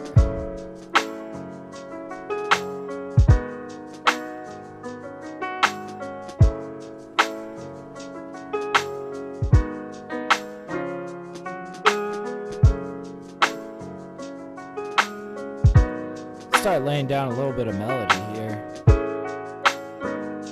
Oh, I gotta update. I'll do it later.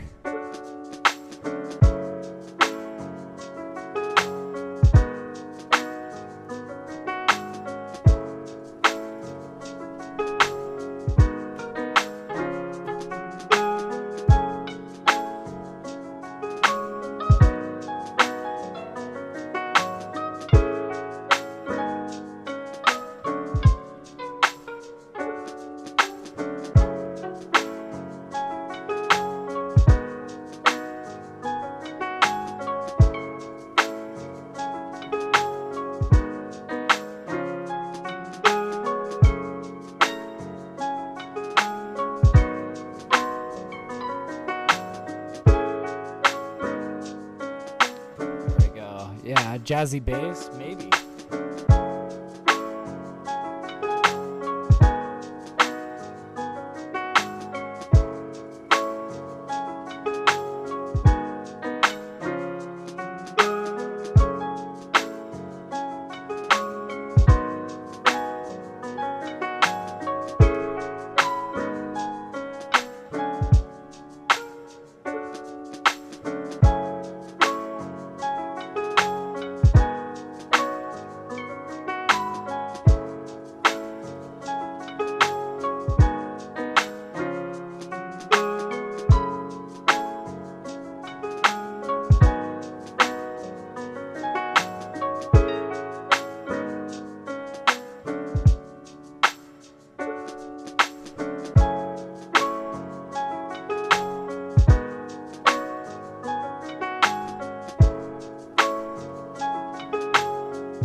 like that.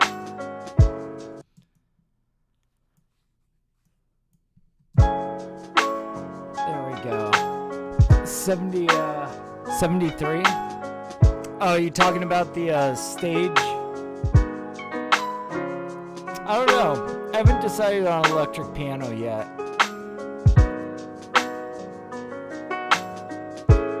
Maybe. I want to get the foundation kind of laid down before I start getting too crazy here.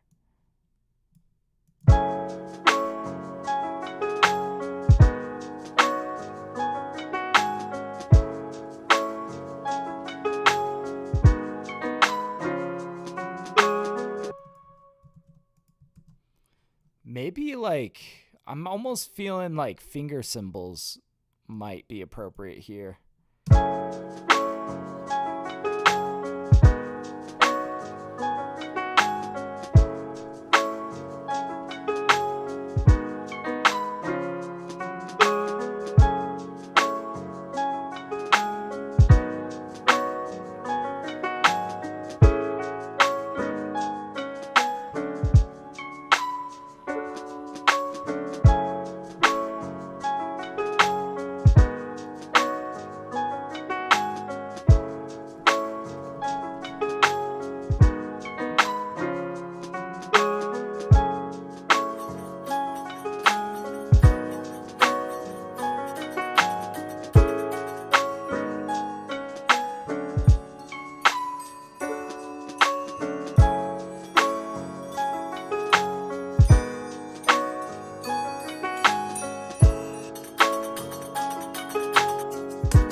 We're not gonna make a breakbeat today.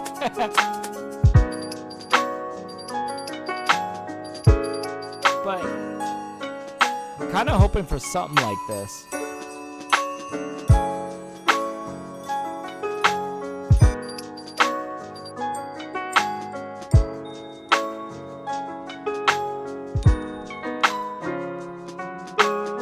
So you can change dynamics on the guitar plugin.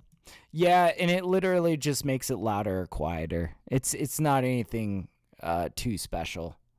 For some reason, they have it mapped to the mod wheel here. It doesn't really do anything too special, though. It literally just controls how loud it is.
Samba-like perk. It's kind of, yeah, it's finger cymbal. I feel like sometimes it's just like underutilized in hip-hop. I like it.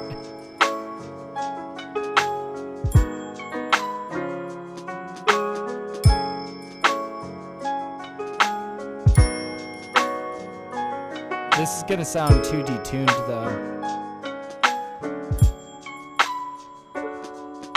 But I am looking for something kind of in this vein, right?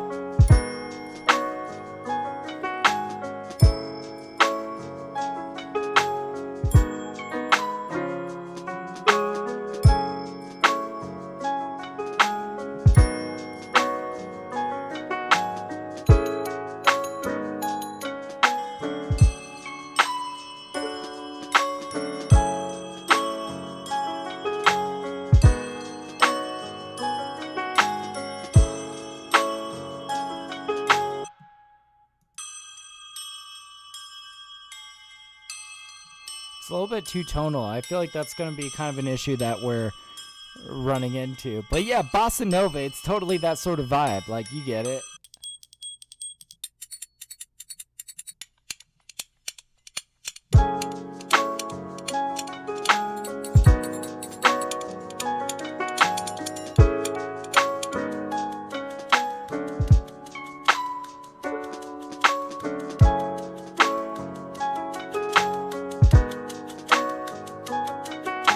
I kind of like this. So this isn't the finger cymbal sound that I was envisioning beforehand, but like,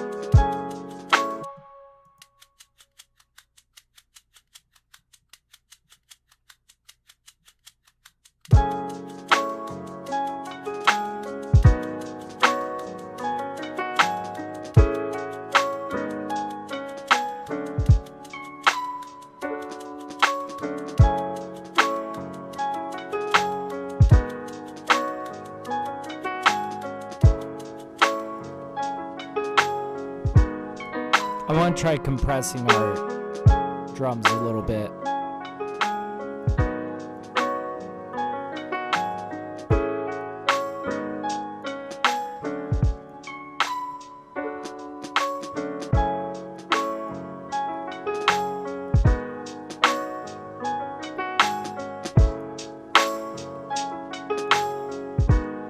Here's what we're going to do. We're going to run this in parallel and only let a little bit of this through.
Yeah, subtle and adding to the groove, absolutely. That's what we're hoping for, but we'll see.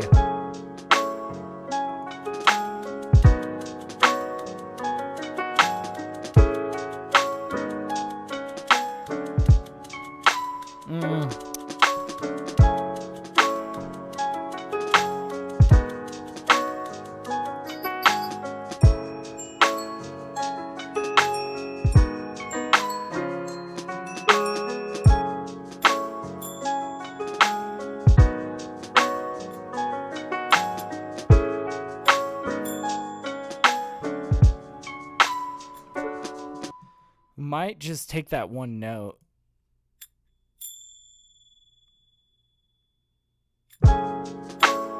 Okay, I've got an idea.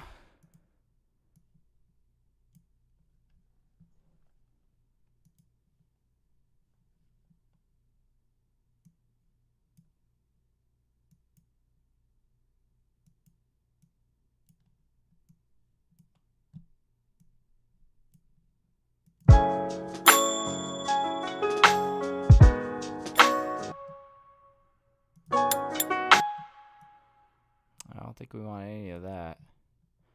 I think we're gonna set this pretty far down.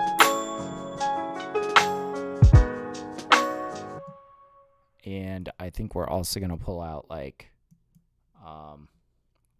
super plate. Try to make it this like massive kind of ethereal kind of sound. Let's see.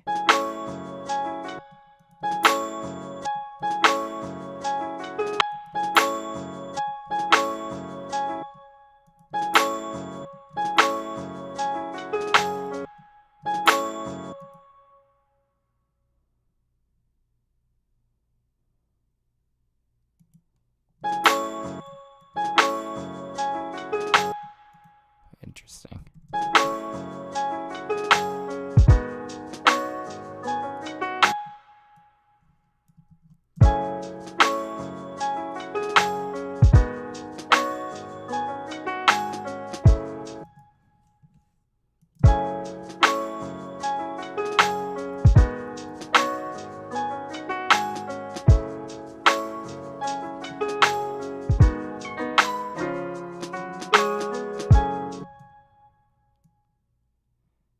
I'll set this like 1 at the beginning of each of these.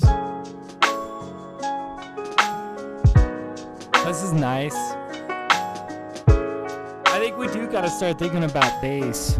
Mars was saying a jazzy bass. Possibly. I was also considering like key bass maybe. I feel like I used key bass too much though. Hey, Signature, what's up, dude? It's good to see you, man. Hell yeah, welcome on in. How have you been, dude? It's been too long, man. It's been too long since we've been here making beats.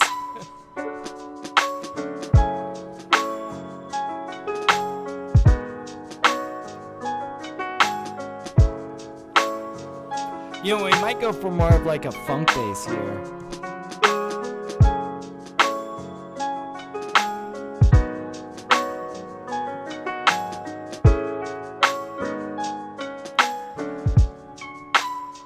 But yeah, I could see violins. Oh yeah, I was also thinking like, even more specifically, maybe like sampled violins would be dope.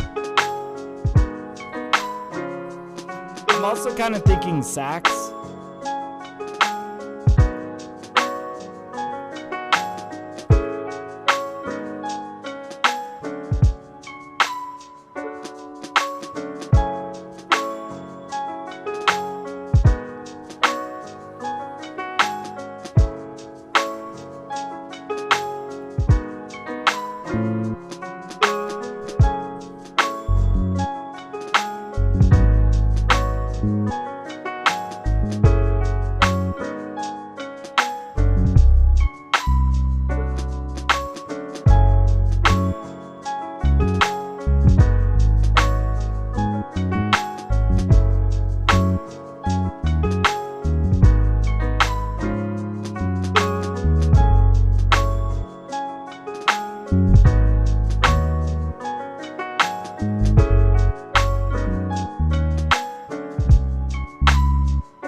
Sure how I'm finishing out that phrase.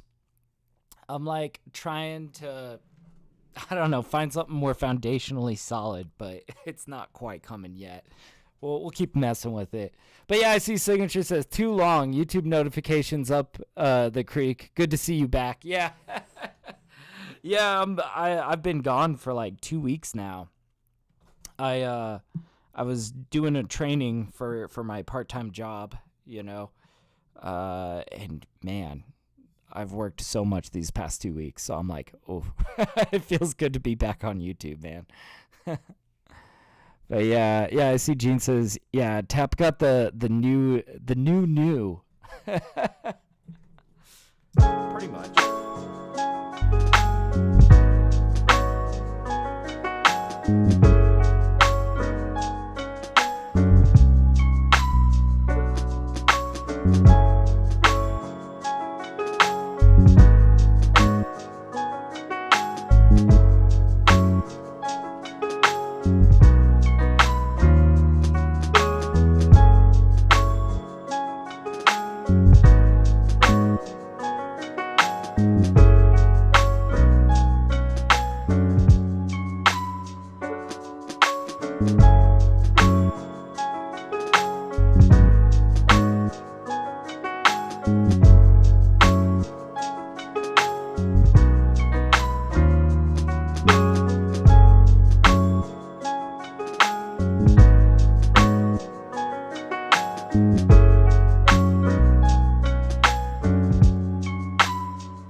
Figure out that little transition there. But yeah, sounding good. Thank you, man. We are getting there. I feel like I find myself at this crossroads every time I lay bass. It's just like I end up making something so golden that by the time I get to the bass, I'm like, oh, dude, I can't screw this up. This has to be like so good. I'm not even so certain about this this funk bass. We might also try jazz bass. We might try key bass. There's a few things that we could try. I'm kind of thinking key sometimes works best when it's like, overcrowding it, overcomplicating it is just like getting in the way. It's like, well, key bass is just strong foundation that we could probably like hit one note, treat it as an 808. Kind of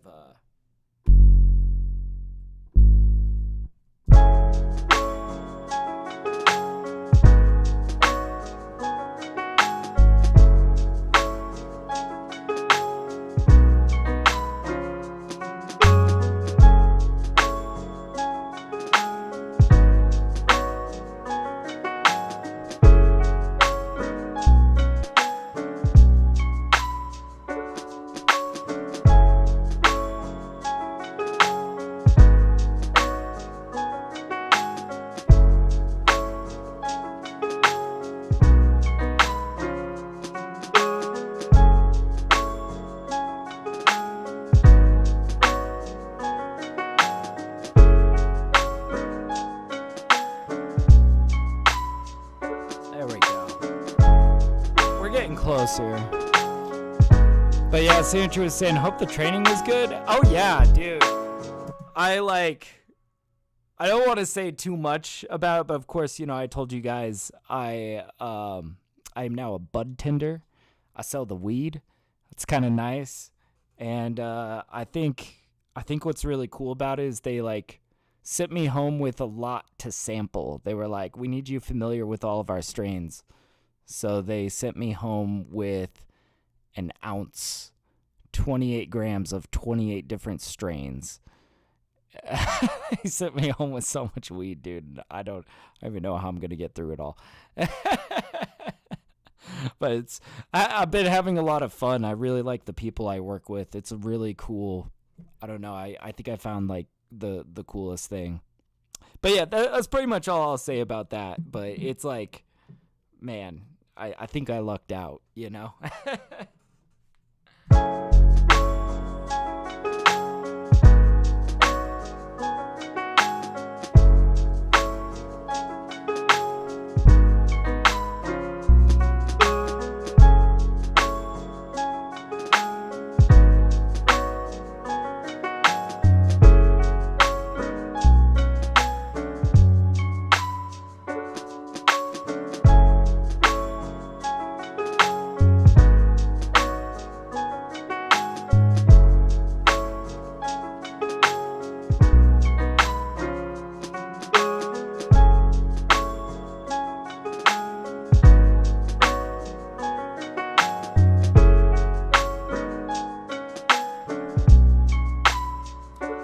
Last notes that I'm not sure what to do with.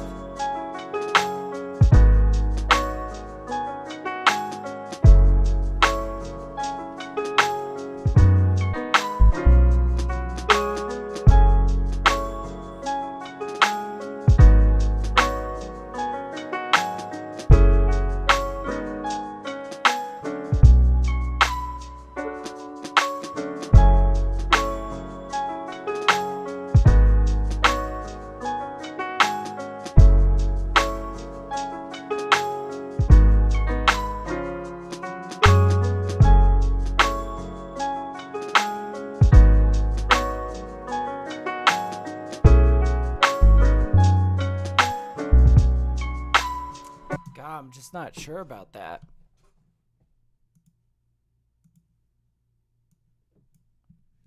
We might start have to just playing with it in the grid. But yeah, Chef is now doing cookies. Dude, I honestly have had so many edibles these past 2 weeks because they just Signature's like just fell off my chair. Oh my gosh. We're blowing Signature away with our immaculate. No, but seriously, I've never had edibles available to me at like an affordable price, you know, and now that I have a nice discount, like I have been kind of branching out, and oh man, I found some edibles that I really enjoy that I've been like, I don't know, I get off work, I take a fistful of edibles and I'm just chilling. It's good. Yeah, Mars is like, the cops are like, what's that smell? It's it's our souffle. Yeah, we're cooking, man.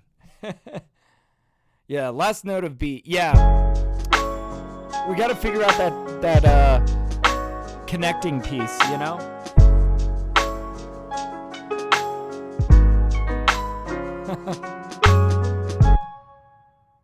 Maybe it's that we slide this back a little bit. Yeah, there we go. That's cool.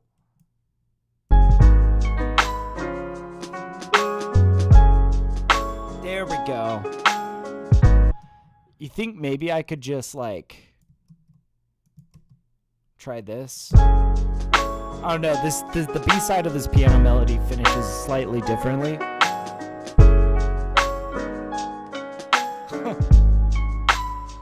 Yeah, you see that doesn't quite hit, but if we hit like this note maybe.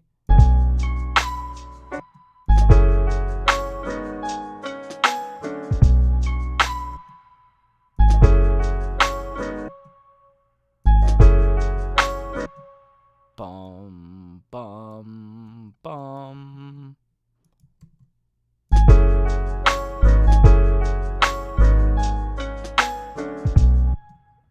Bum. Here we go. There we go. Hell yeah.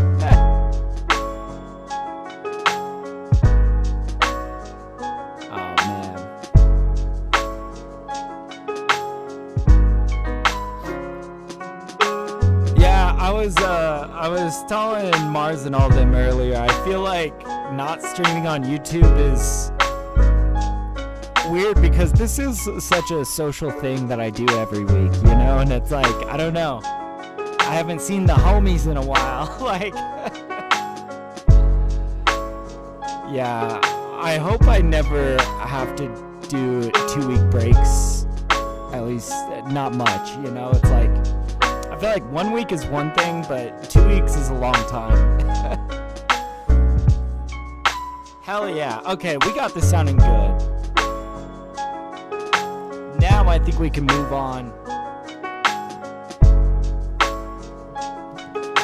And I was thinking we might pull out like a saxophone or something. This one I definitely want for rappers, so again, we're gonna try to not overcrowd this.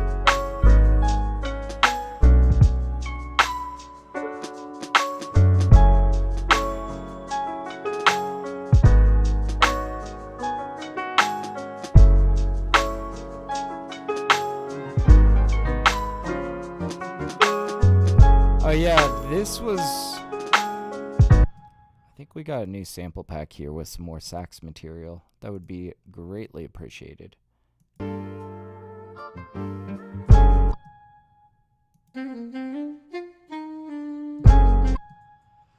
Okay, we got to figure out our key signature too. We started at E minor and we pitched it down 3 steps. So, let's see.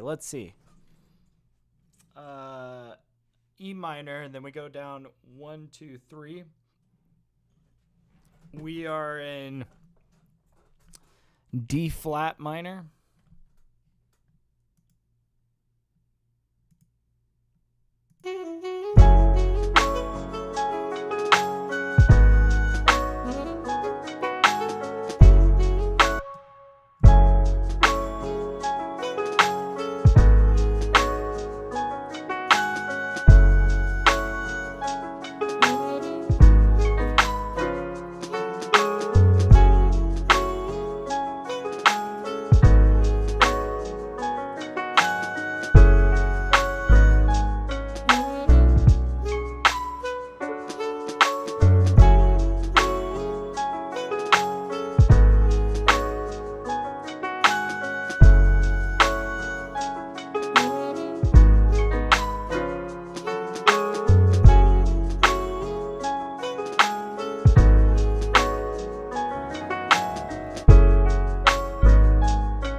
Else we got here?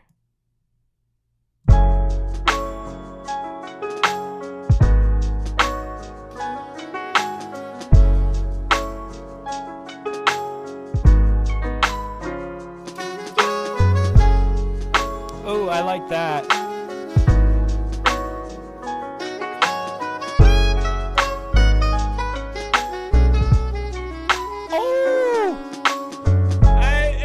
A little too fancy though.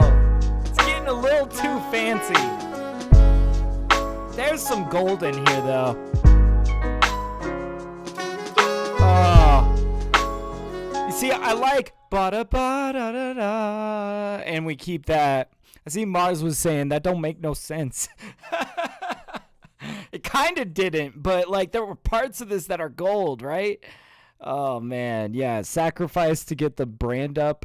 And up in those algorithms. That's what we're trying to do, man. We're trying. You know what's really nice, and this was the whole point of me getting a part-time job, was that I wanted to increase my ad spend, right? I want to double my ad spend effectively, and we've tried doing this from me just getting more clients and, you know, mixing, but honestly, it's like the economy has kind of taken a turn. And as a result, people aren't spending nearly as much on their music, right? So it was like kind of hard to find work as a mix engineer. So, you know, I went to like find something that I could tolerate. And at first I was just looking at like liquor stores. And but no, I found a nice rec shop to work at. And holy shit, is it just so lovely. It's so nice. But that's the thing, though, is now I really can increase my ad spend, meaning I'm probably going to have a lot more traffic at least coming into my Spotify, and I'm hoping that we're going to start trying to push some of the ad spend, hopefully pointing some of it towards YouTube, and that would be incredible. Now, I don't necessarily expect like a bunch of fans to come hang out in these beat making streams, because let's face it, I feel like the only people interested in watching me sift through snares for 3 hours are fellow producers such as you guys. But, you know, some of these people are going to be interested in it. I hope. We're hoping to maybe bring more people in, right? That's the goal. I don't know. We'll see, guys. But it's like the planets are aligning. The planets are aligning, man.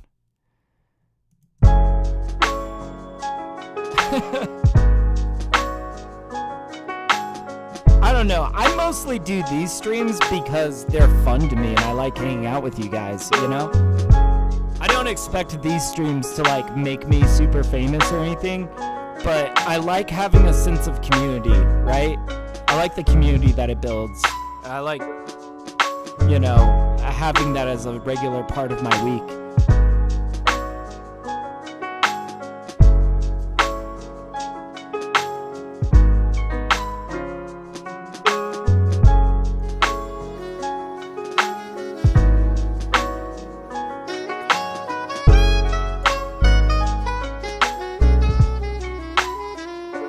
Okay, so like this will probably cut out, but that almost finishes strongly, right? Like, let's take this and let's turn it into something that is going to be not too overwhelming.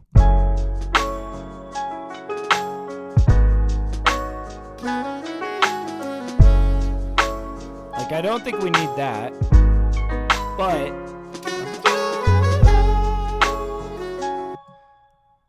okay, so we're going to get rid of all of this fluff over here, right? We don't want this fluff. We're going to do this instead. And that seems weird, but we're going to fix this by throwing a delay on this, right? Yeah. Mars is like, Tap just called us all psychopaths. No, I didn't. You guys are producers. I watch production content, but I don't expect like the masses of people to be like I don't think that that's gonna be what sets my career forward, but I do it because I fucking love it, because I love making, you know, music in front of other musical people, you know? But also, y'all are psychopaths. No, I'm kidding.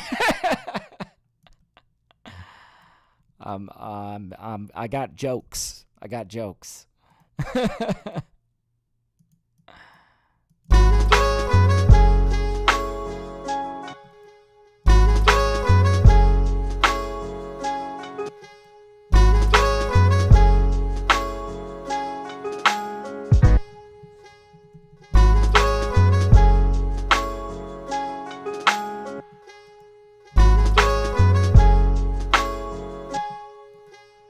Bum, bum, bum, bum, bum, bum.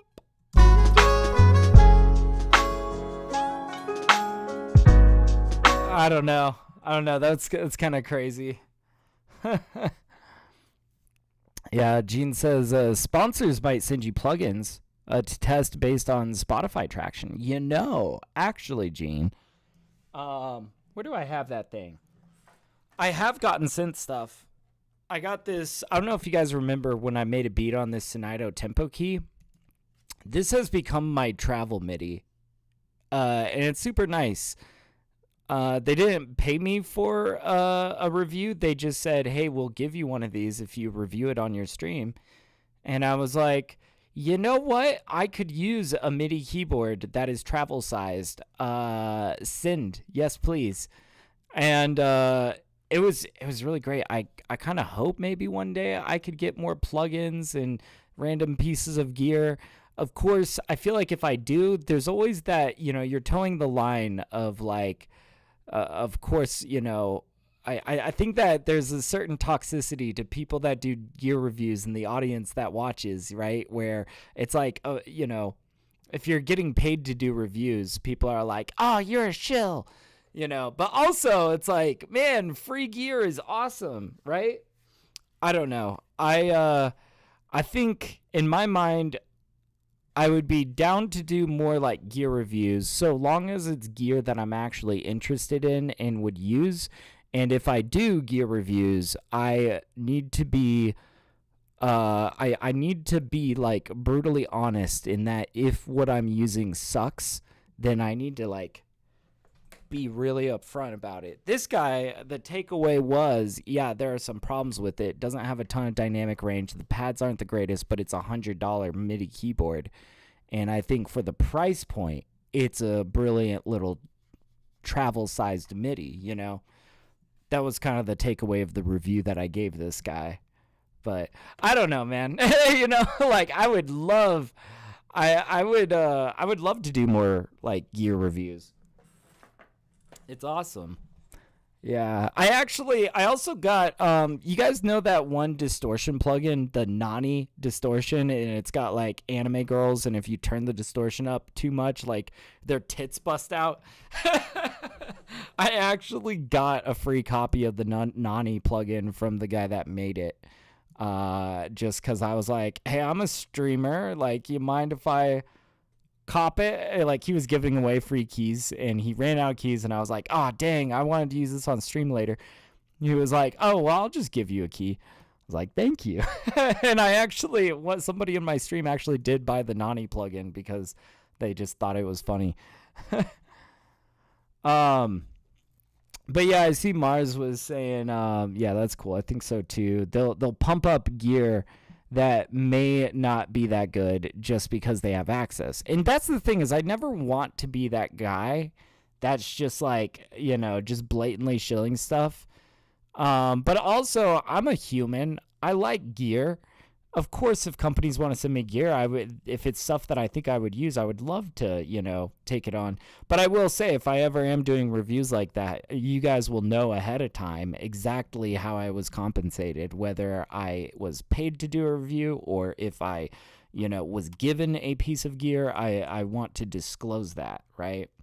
But I think also, in like the realm of like whether or not I would use it, I would maybe make this one condition to companies reaching out to me that if I have a bad experience with their gear, that I'm probably just going to send it back to them because I'm not going to like sell that gear or like hold on to it. If it's something that I don't like and that I won't use, then I would probably review it, be like, this is bad, don't buy it, and then send it back to them. But, yeah, I see, yeah. Let's see, I'm getting caught up with chat here. Sorry, I've been ranting. Yeah, Mars was saying, I used to have the Boss Metal Zone pedal. That was a great distortion. Right on. He says, I wanted to try the plasma distortion. Nice.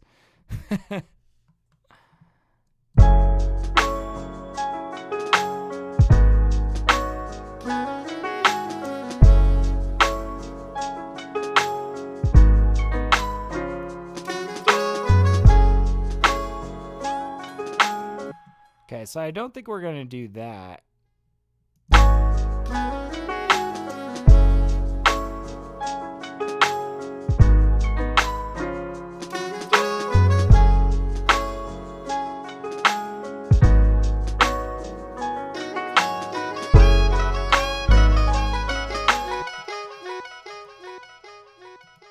Let's turn this off and let's hear what we're working with over here.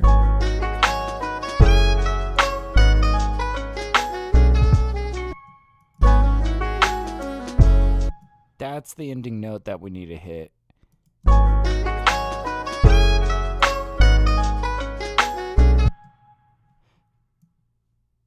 Bum, bum.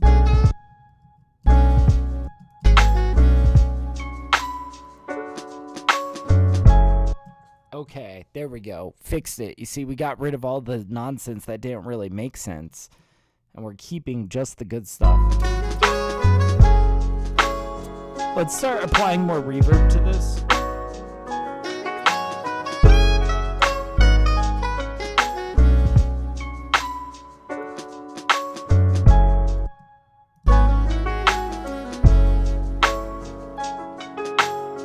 Might even try running this through vinyl. But yeah, I see Mars saying, yeah, there are gear reviewers that I trust and ones that I don't. I don't trust Sanjay's reviews. He's been wrong a lot. Yeah, fair enough. Fair enough. I can't say I'm too familiar with Sanjay. I will say one thing that has made me hesitant about accepting gear from companies is seeing how the gear community did Ben Jordan so wrong. Like, I don't know. I really like Ben Jordan, you know. And it seems like since he's pivoted in the type of content that he makes, he's been a lot more successful with his YouTube. But, you know, he used to mostly be a gear review guy, and I loved watching a lot of his videos. But I don't know. I think people accused Ben Jordan of being biased towards, what was it, the Polytracker people. But he's just like friends with the people that make Polytracker, and that he likes Polytracker, and that, you know, and he gave them a very good review, and people were like outraged for some reason, and it caused him to like just quit gear reviews altogether. He was like, fuck that, fuck you guys, I don't need this in my life. I'm done reviewing gear because everybody's ungrateful. I can't do it right. There's no way to please everybody. He was like, so I'm done trying. We're not doing gear reviews anymore, and you guys ruined it. And you know what? I'm like, I liked Ben Jordan's reviews. Fucking people suck. I don't know. I feel like that's the thing, is it's kind of toxic. That's what I was talking about, you know, with like, I feel like the gear review space is just so toxic. So I would be pretty cautious about doing it. But also, like I said, if I ever did it, I would be very upfront with you guys about like, they compensated me with this or that or whatever. And I might be kind of even tongue in cheek about it. And that I would be like, yeah, these are my biases. But yeah, Jeff Gibbons is cool. Hell yeah. Yeah, he says, what's his name? UVI guy is pretty cool too. I learned about UVI from Ben Jordan, actually. I think that UVI looks really cool. I can't believe it's not, considering how popular Contact is, I would have expected for UVI to be a lot more like widely known, you know. I only learned about UVI because Ben Jordan like stands, you know, by it so much.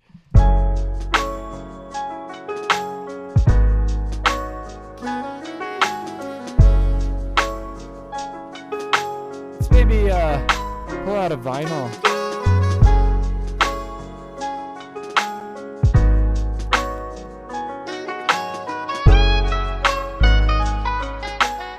Oh, that fits nicely.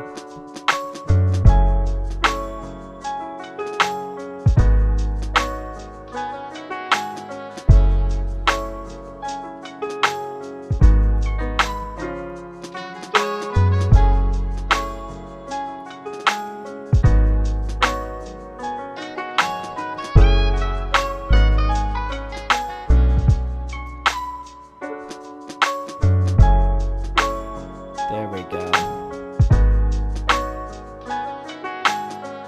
But yeah, I see Mars saying Dash is really good about it. He'll use it on stream to show you how it works, and he'll state the pros and cons. Yeah, Gene says, the thing is, a brand should have branches, and the way you navigate that is key. Absolutely. Yeah. I think it is kind of playing with fire when you're like doing reviews for gear, like you're either being given gear or it's like, you know, they're paying you for a review. I think what's tough though is that you've just you gotta be honest, because people will call you out. You know, of course you should never just, I don't know, just blatantly lie about whatever gear you're reviewing just because, they can send you a paycheck or whatever. It is tough to navigate, though. I've definitely said no to a lot of companies that have reached out for sponsorship. Now, you know who I'm saying no to a lot lately? Oh my God. I don't know why, but I keep getting all these AI companies trying to reach out for me to like promote their new AI platform or some bullshit. And I'm like, no thanks.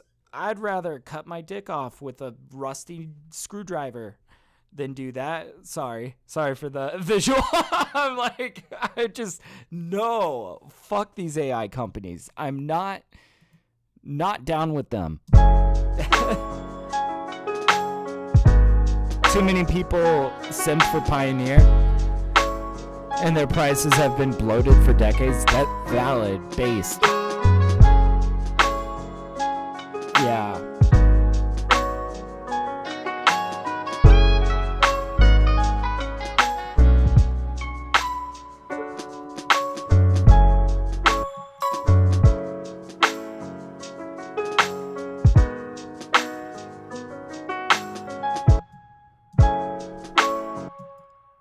We'll add this in over here. I think we want to do a little dropout.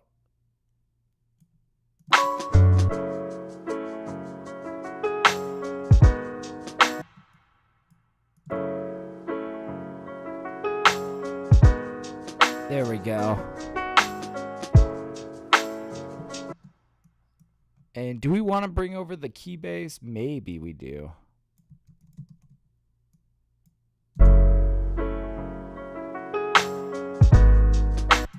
Maybe we just drop that first note.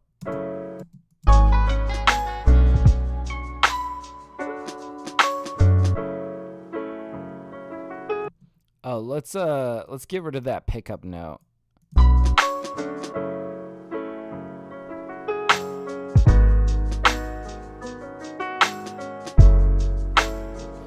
Yeah, so yeah, I see Mars was saying I hate how the computer companies are price gouging on peripherals just by saying it's made for AI. Oh, yeah. Yeah. Oh, Signature's saying Venus Theory has done work for UVI, I believe. Yeah. And that makes sense to me. I really like Venus Theory. He seems like a really solid guy. He makes interesting content. He also does a lot of instruments for Decent Sampler. In fact, he's given away a lot of instruments on Decent Sampler. I don't know how tied to Decent Sampler he is, but he's the reason why I came across Decent Sampler, and like I love that plugin. I love it to death. It's so good. Yeah. Gene saying, yeah, for some odd reason, AI companies have access to record labels' budgets. Well, these companies are like blitzscaling, right? So they're making their money off of telling people it's going to be successful and getting a lot of investment than they are actually generating that money, right? And right now they're like overvalued. Like they are valued to be like so much more profitable than they actually are, that when they eventually don't make that sort of money that they're telling investors that they will, that's what everybody's afraid of, is that the AI bubble's going to pop, the economy's going to like crater and all that, right? And meanwhile, they're popping into my emails like, will you promote our new AI music service? And I'm like, fuck off, But yeah. Yeah. I see, Mars was saying, I like Venus Theory. He's friends with Ben Jordan. Yeah, I like, they did this one video where they were spelunking together. It was really interesting. They made, like some custom, they recorded the impulse, the reverb impulse or something of like a cave and made a reverb from it. It was really interesting. Yeah, he's also done presets for Arturia, I believe. I would totally believe that. I think Venus Theory really excels at atmospheric sort of soundscapes and sound design. You know, he's just fucking incredible at it. Yeah, Signature agrees. He's cool. Yeah, a lot of it is BlackRock trying to penny scheme everyone. Yeah. Yeah. Oh man, I gotta like focus down on this arrangement here. We've only got 25 minutes left of stream. I gotta like lock in.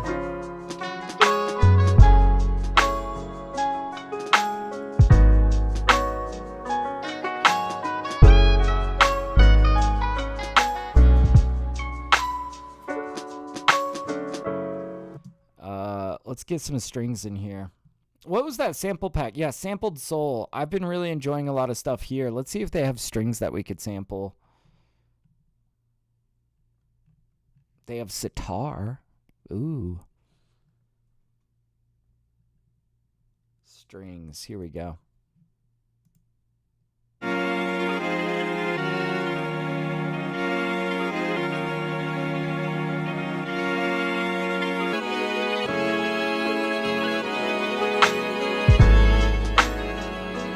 Nope.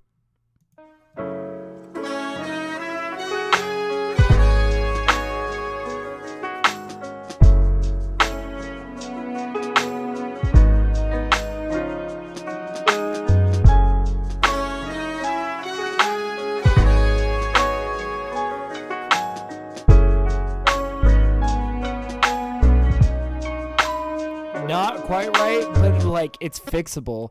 I like this like horns and strings sort of stack here. This is cool, man.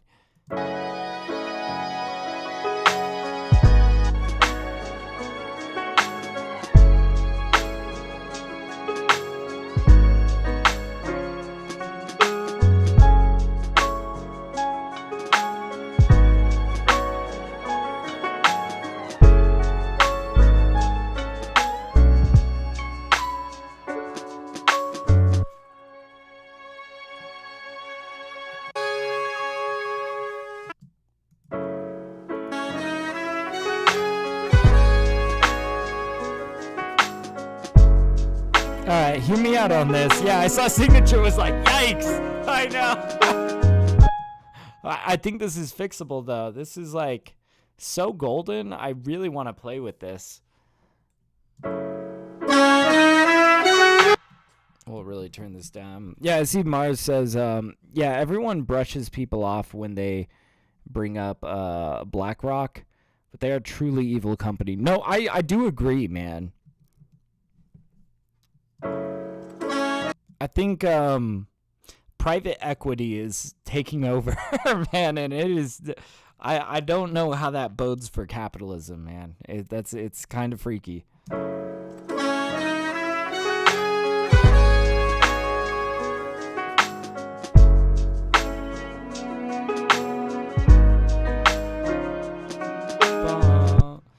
Bum, bum.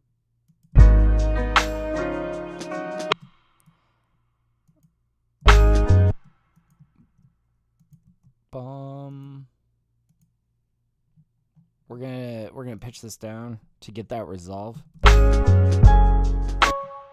then we're gonna blend these by using our sliders here. So like.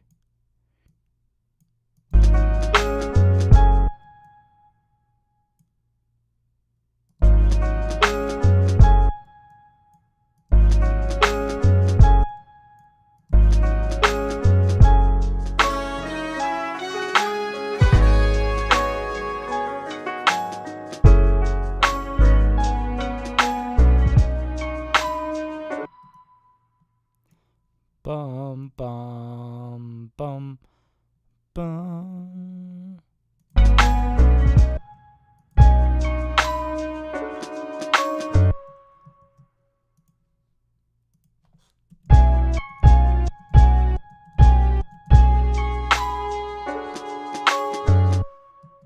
Okay, like that. Not quite like that.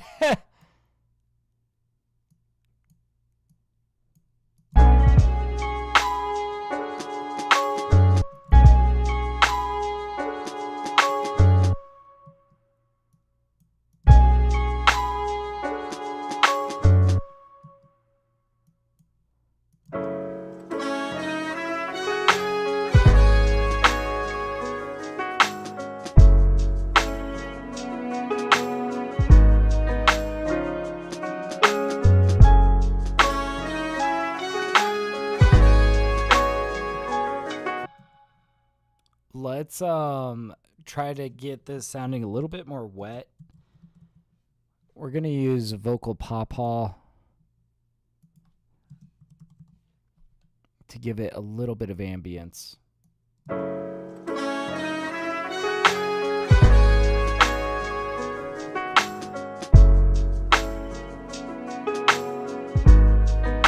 I'm going to need a little bit of compression here.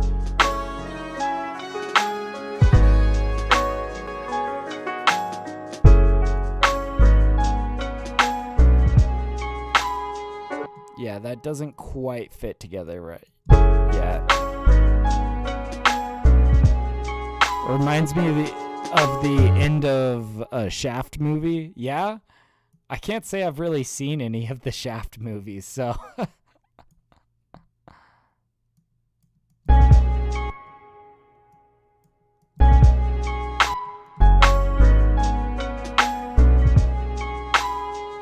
That's a little bit better.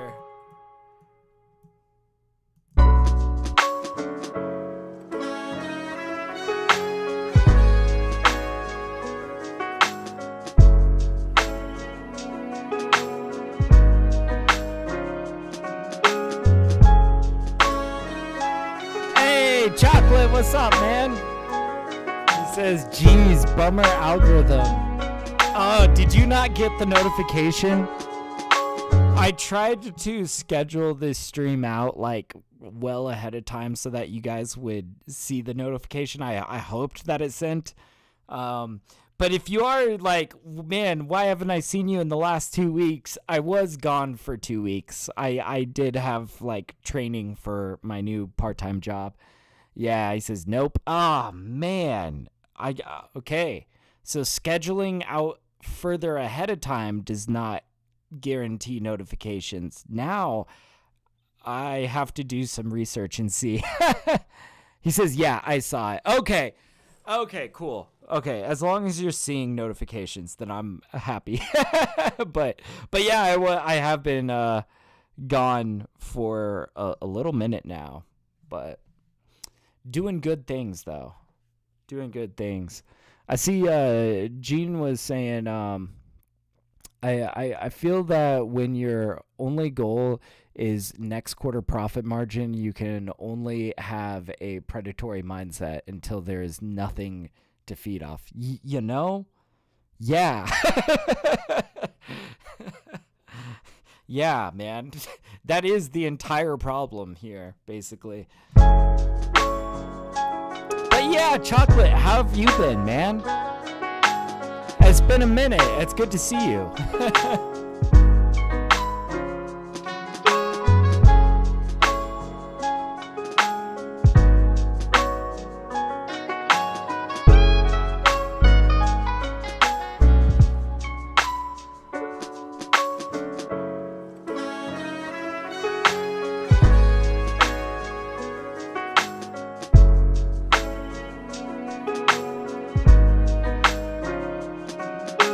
Oh, and you know what I want to slip in with this? I want to get that banjo ukulele from Decent Sampler. Okay, this is turning into a more like detailed sort of beat. I might have to like dig into this and really flesh it out. This is kind of turning into something that maybe this isn't gonna just be a BeatStars beat. Maybe I can make this as something to consider for Spotify. You know, it's just coming out so golden. And I'm thinking of all these small details that are definitely bound to crowd it, but it's going to be so worth it. Like this banjo ukulele, we're going to just slip this in, like, roll on this note.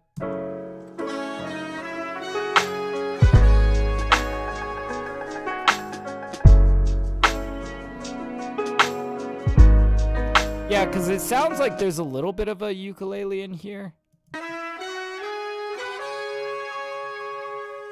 There's some like plucks in there that kind of like I want to bring that forward, but we can't. So what I'm going to do is layer, and we're going to make this sound like golden.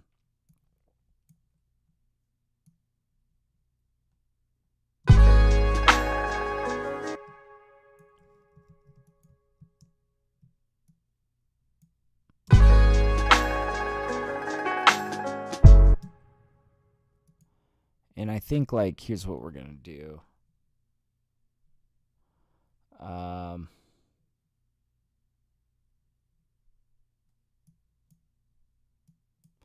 We need to maybe, like, spread these out slightly more. And I want these to, like...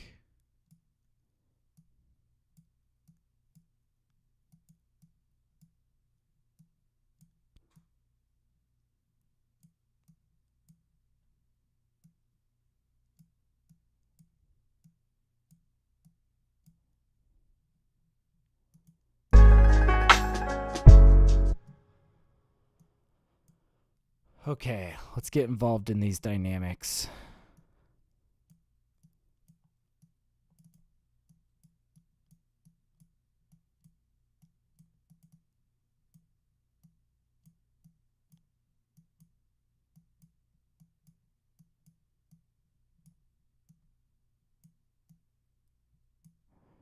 Gonna kind of make this a little bit wavy. And then it's gonna start. Not quite. I think these guys all need to like come down. We need to keep growing it. Yeah, then we need to like really drastically back off and let it drop down to like nothing.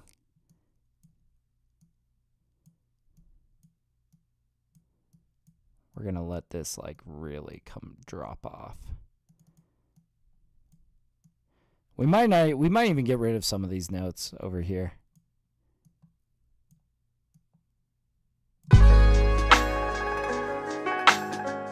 Oh, actually, I kind of like this second wind over here, and then we really drop it off over here. Here we go.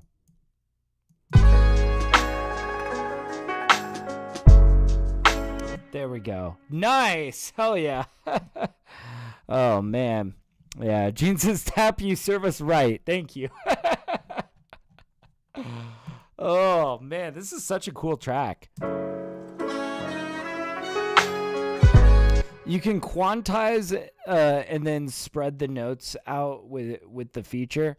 Yeah, so I like to do as much as I can by hand because, you know, I feel like the more imperfection there is there, the more it really feels like a human, you know. Like I kind of want it to start out slow, get faster as it crescendos, and then slow down as it decrescendos, right? So we might even spread out some of these notes.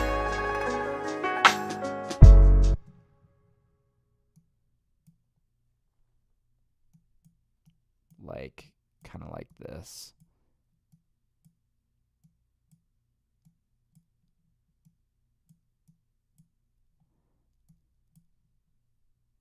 It's weird, though, because it's like it needs to, like, yeah.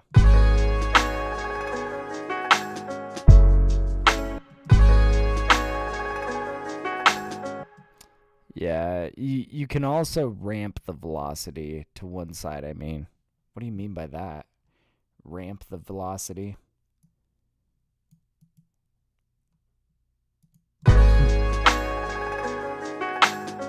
I don't know. I'm feeling pretty satisfied with how this little detail is sounding. So I think I might stop messing with it for now.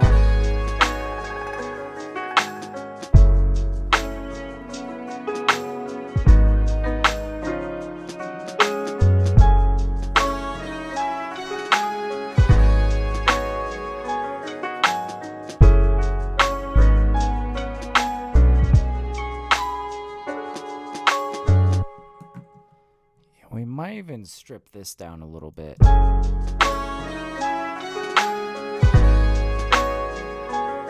Ableton has the built-in ramping. I mean, I know I can like basically click on any automation and have a drawn in like ramp slope, right? I didn't know that you could do that with these guys though. Can you? No, it doesn't look like it.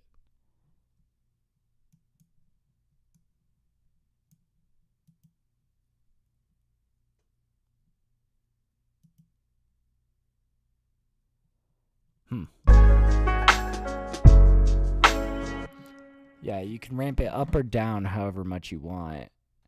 Interesting. I might have to start looking in more to, because I feel like, yeah, you're probably right. There's probably a smarter way to do stuff like this. It's built into sampler. Oh, yeah. Wait, it's built into what? Decent sampler? This guy?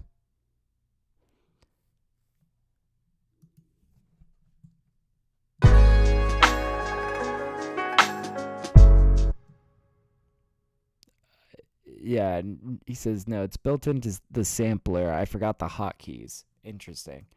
Yeah, I'm not entirely certain.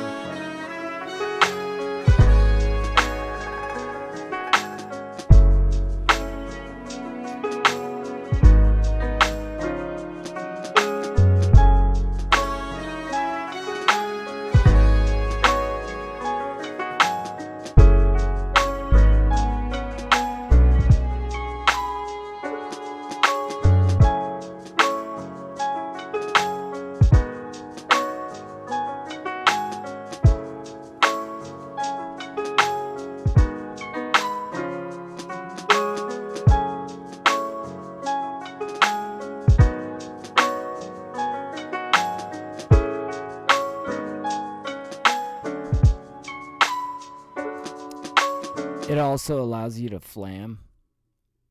It's built into the key roll edit. It also allows you to flam. Interesting. I'm curious about this.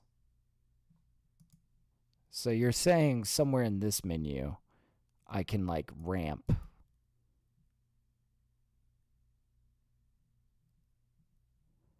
Yeah, I don't see where I could do that. I can randomize. Oh, I see. Ramp.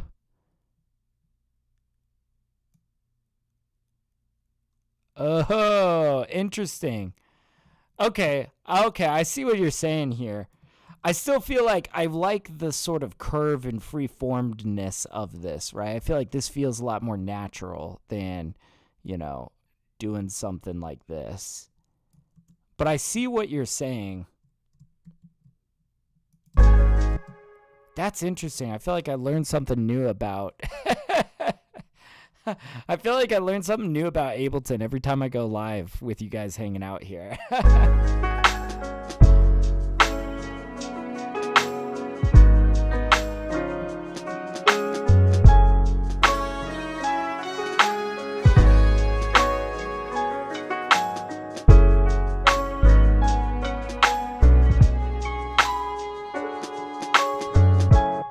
And then I'm thinking here, maybe we even like cut the drums and we start with like cello or something.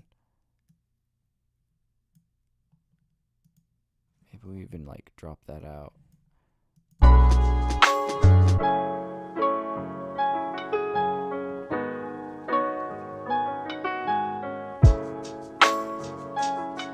This is feeling cool. You can play with both sides. Interesting. Okay. Yeah, so like basically we can do this and we could play with this side and we can play with this side. I see. But yeah, I think I'm still gonna probably be doing most of this stuff by hand just because I think that this kind of gives us much more of a humanistic sort of feel when it's not super like perfect, right? That I think is what really gives these a lot of liveliness. Second bass switch. I think right now in this section I want to leave us without bass for a second. Let us kind of bring the energy down.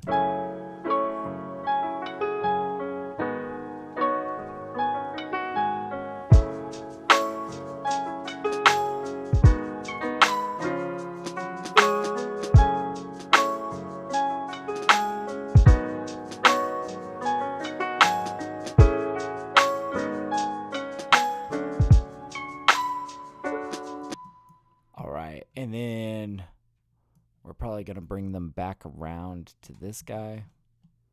And we might do it like one more extra layer here.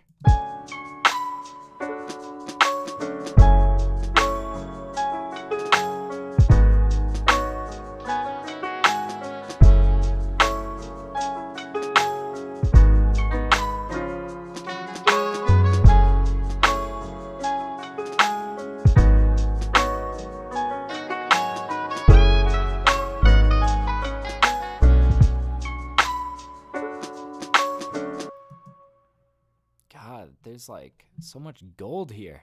We really got to figure out what we're doing for this section though. Like, I like this being the center of attention over here. I'm not sure that we want to have this all the way through here.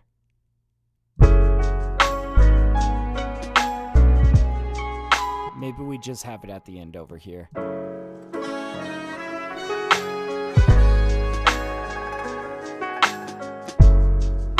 Yeah, it lets you stretch to one side or shrink notes on one side. Very cool. Interesting. Damn, I gotta play around with that more. That sounds clever.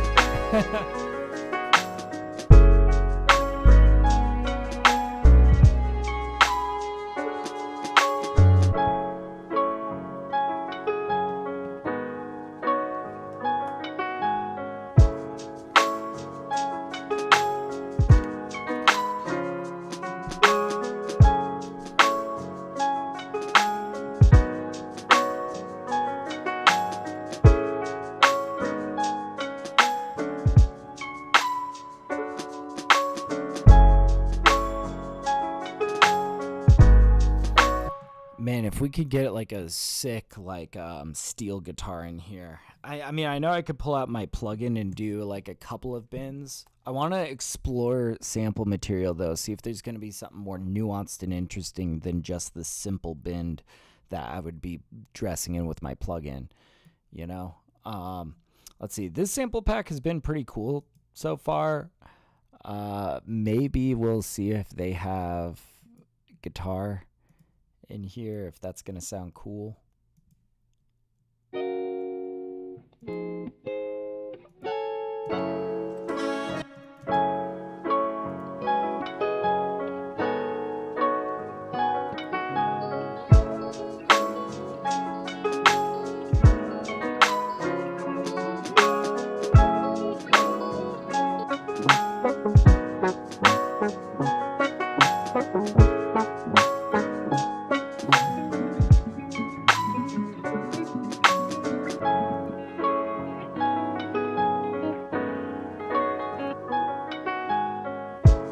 I'm looking for like a more simplistic lick, right?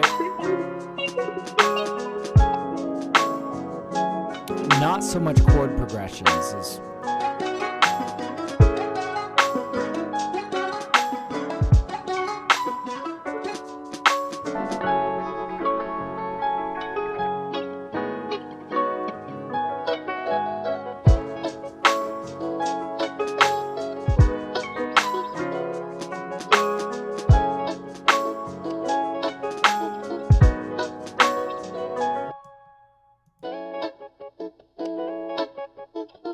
That's interesting. They also let you bend the pitch per note by mousing over. Interesting. Okay, I feel like I gotta do a deep dive on this, because that probably could save me a lot of time when I'm doing this sort of dynamic work.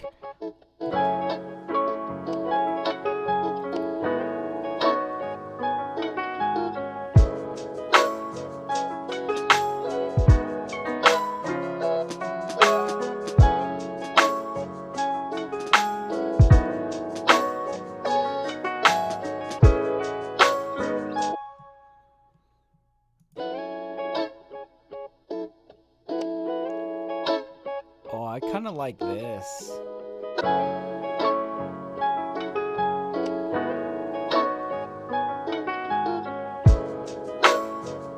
But we can't have all of that. Ah, man. I'm almost at the point where I'm like, okay, let's just pull out Contact and lay down some teardrops in here.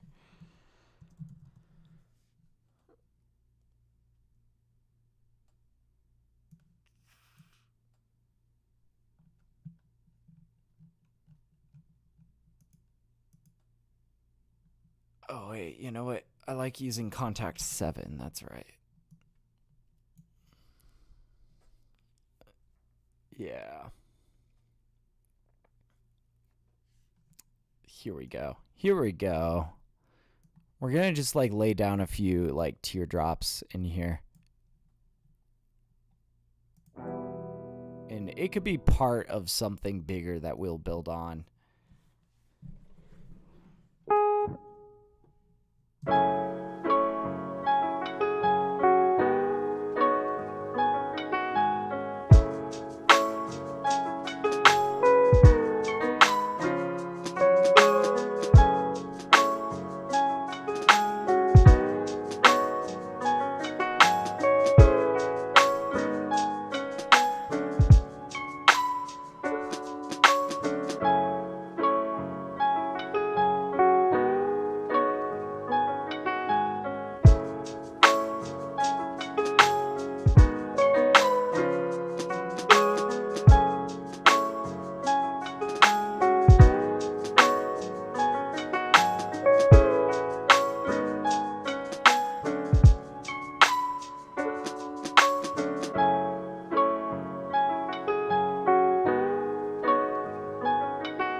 Okay, wait a minute.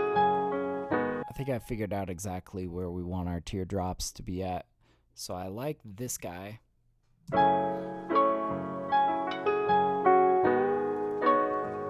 Probably not this guy.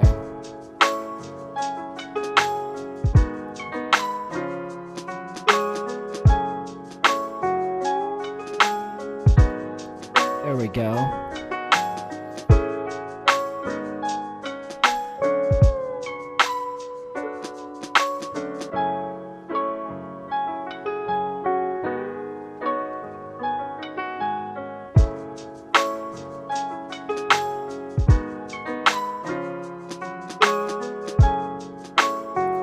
We're gonna also pull out guitar rig. We're gonna put this chorusy reverb on it.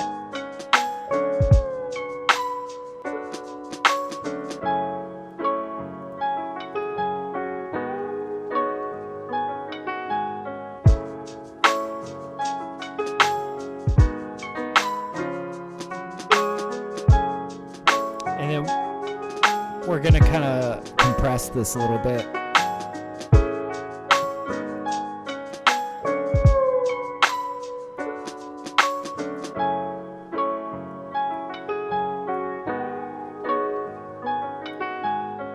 Oh yeah, there we go.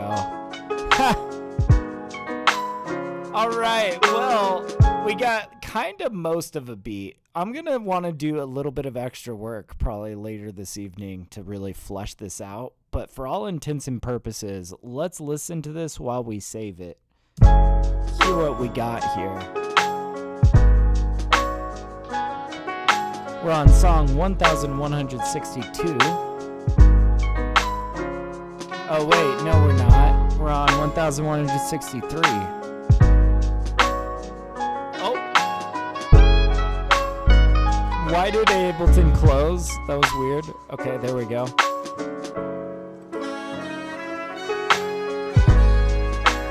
Can you put an amp on that?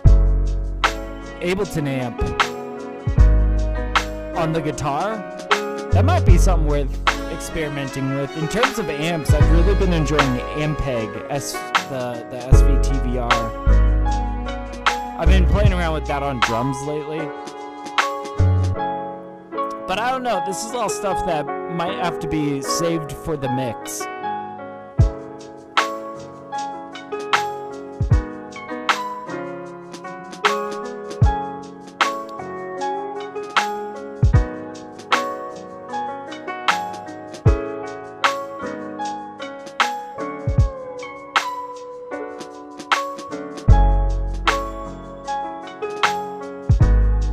How many beats you think you will end with by the end of the year? Let's see.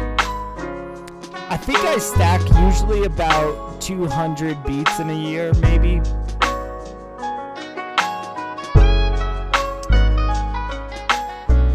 Yeah, it's probably going to be somewhere around 200 beats, I imagine. Somewhere around there. We'll see. Well, anyways, guys, it is probably time to call it here, unfortunately. But I will be back live again on Saturday. And if you're just like looking for something to put on in the background after I leave you here, just wanted to let you guys know that I am live right now on YouTube on a different live stream. It's just a radio stream, hours and hours of my beats. We've been launching a new one every single Monday. So if you guys are curious, definitely check out this Jazz and City Rain. Kayak told me hotel prices. Oh shit, I forgot ads. But anyways, yeah, I am live over here on, it's just like a nice little radio stream. Definitely feel free to check it out if you like these sorts of like background streams, my gosh, I'm sorry about the ads. We skip that. But yeah, it's just nice, lovely stuff. I'll drop a link to it in chat for anybody trying to get there. So, boom. Boom. There we go. All right. And with that said, I just wanted to say, happy producing. I'll see you guys on Saturday. It's all about the Travago, says Mars. No free advertising here. No, I'm kidding. Yes. It's been emotional. It's nice to be back, guys. It really is. These streams mean so much to me. I'm glad that we are so back, So thank you guys so much for hanging out. And until next time, happy producing. I will see you guys next time. Peace.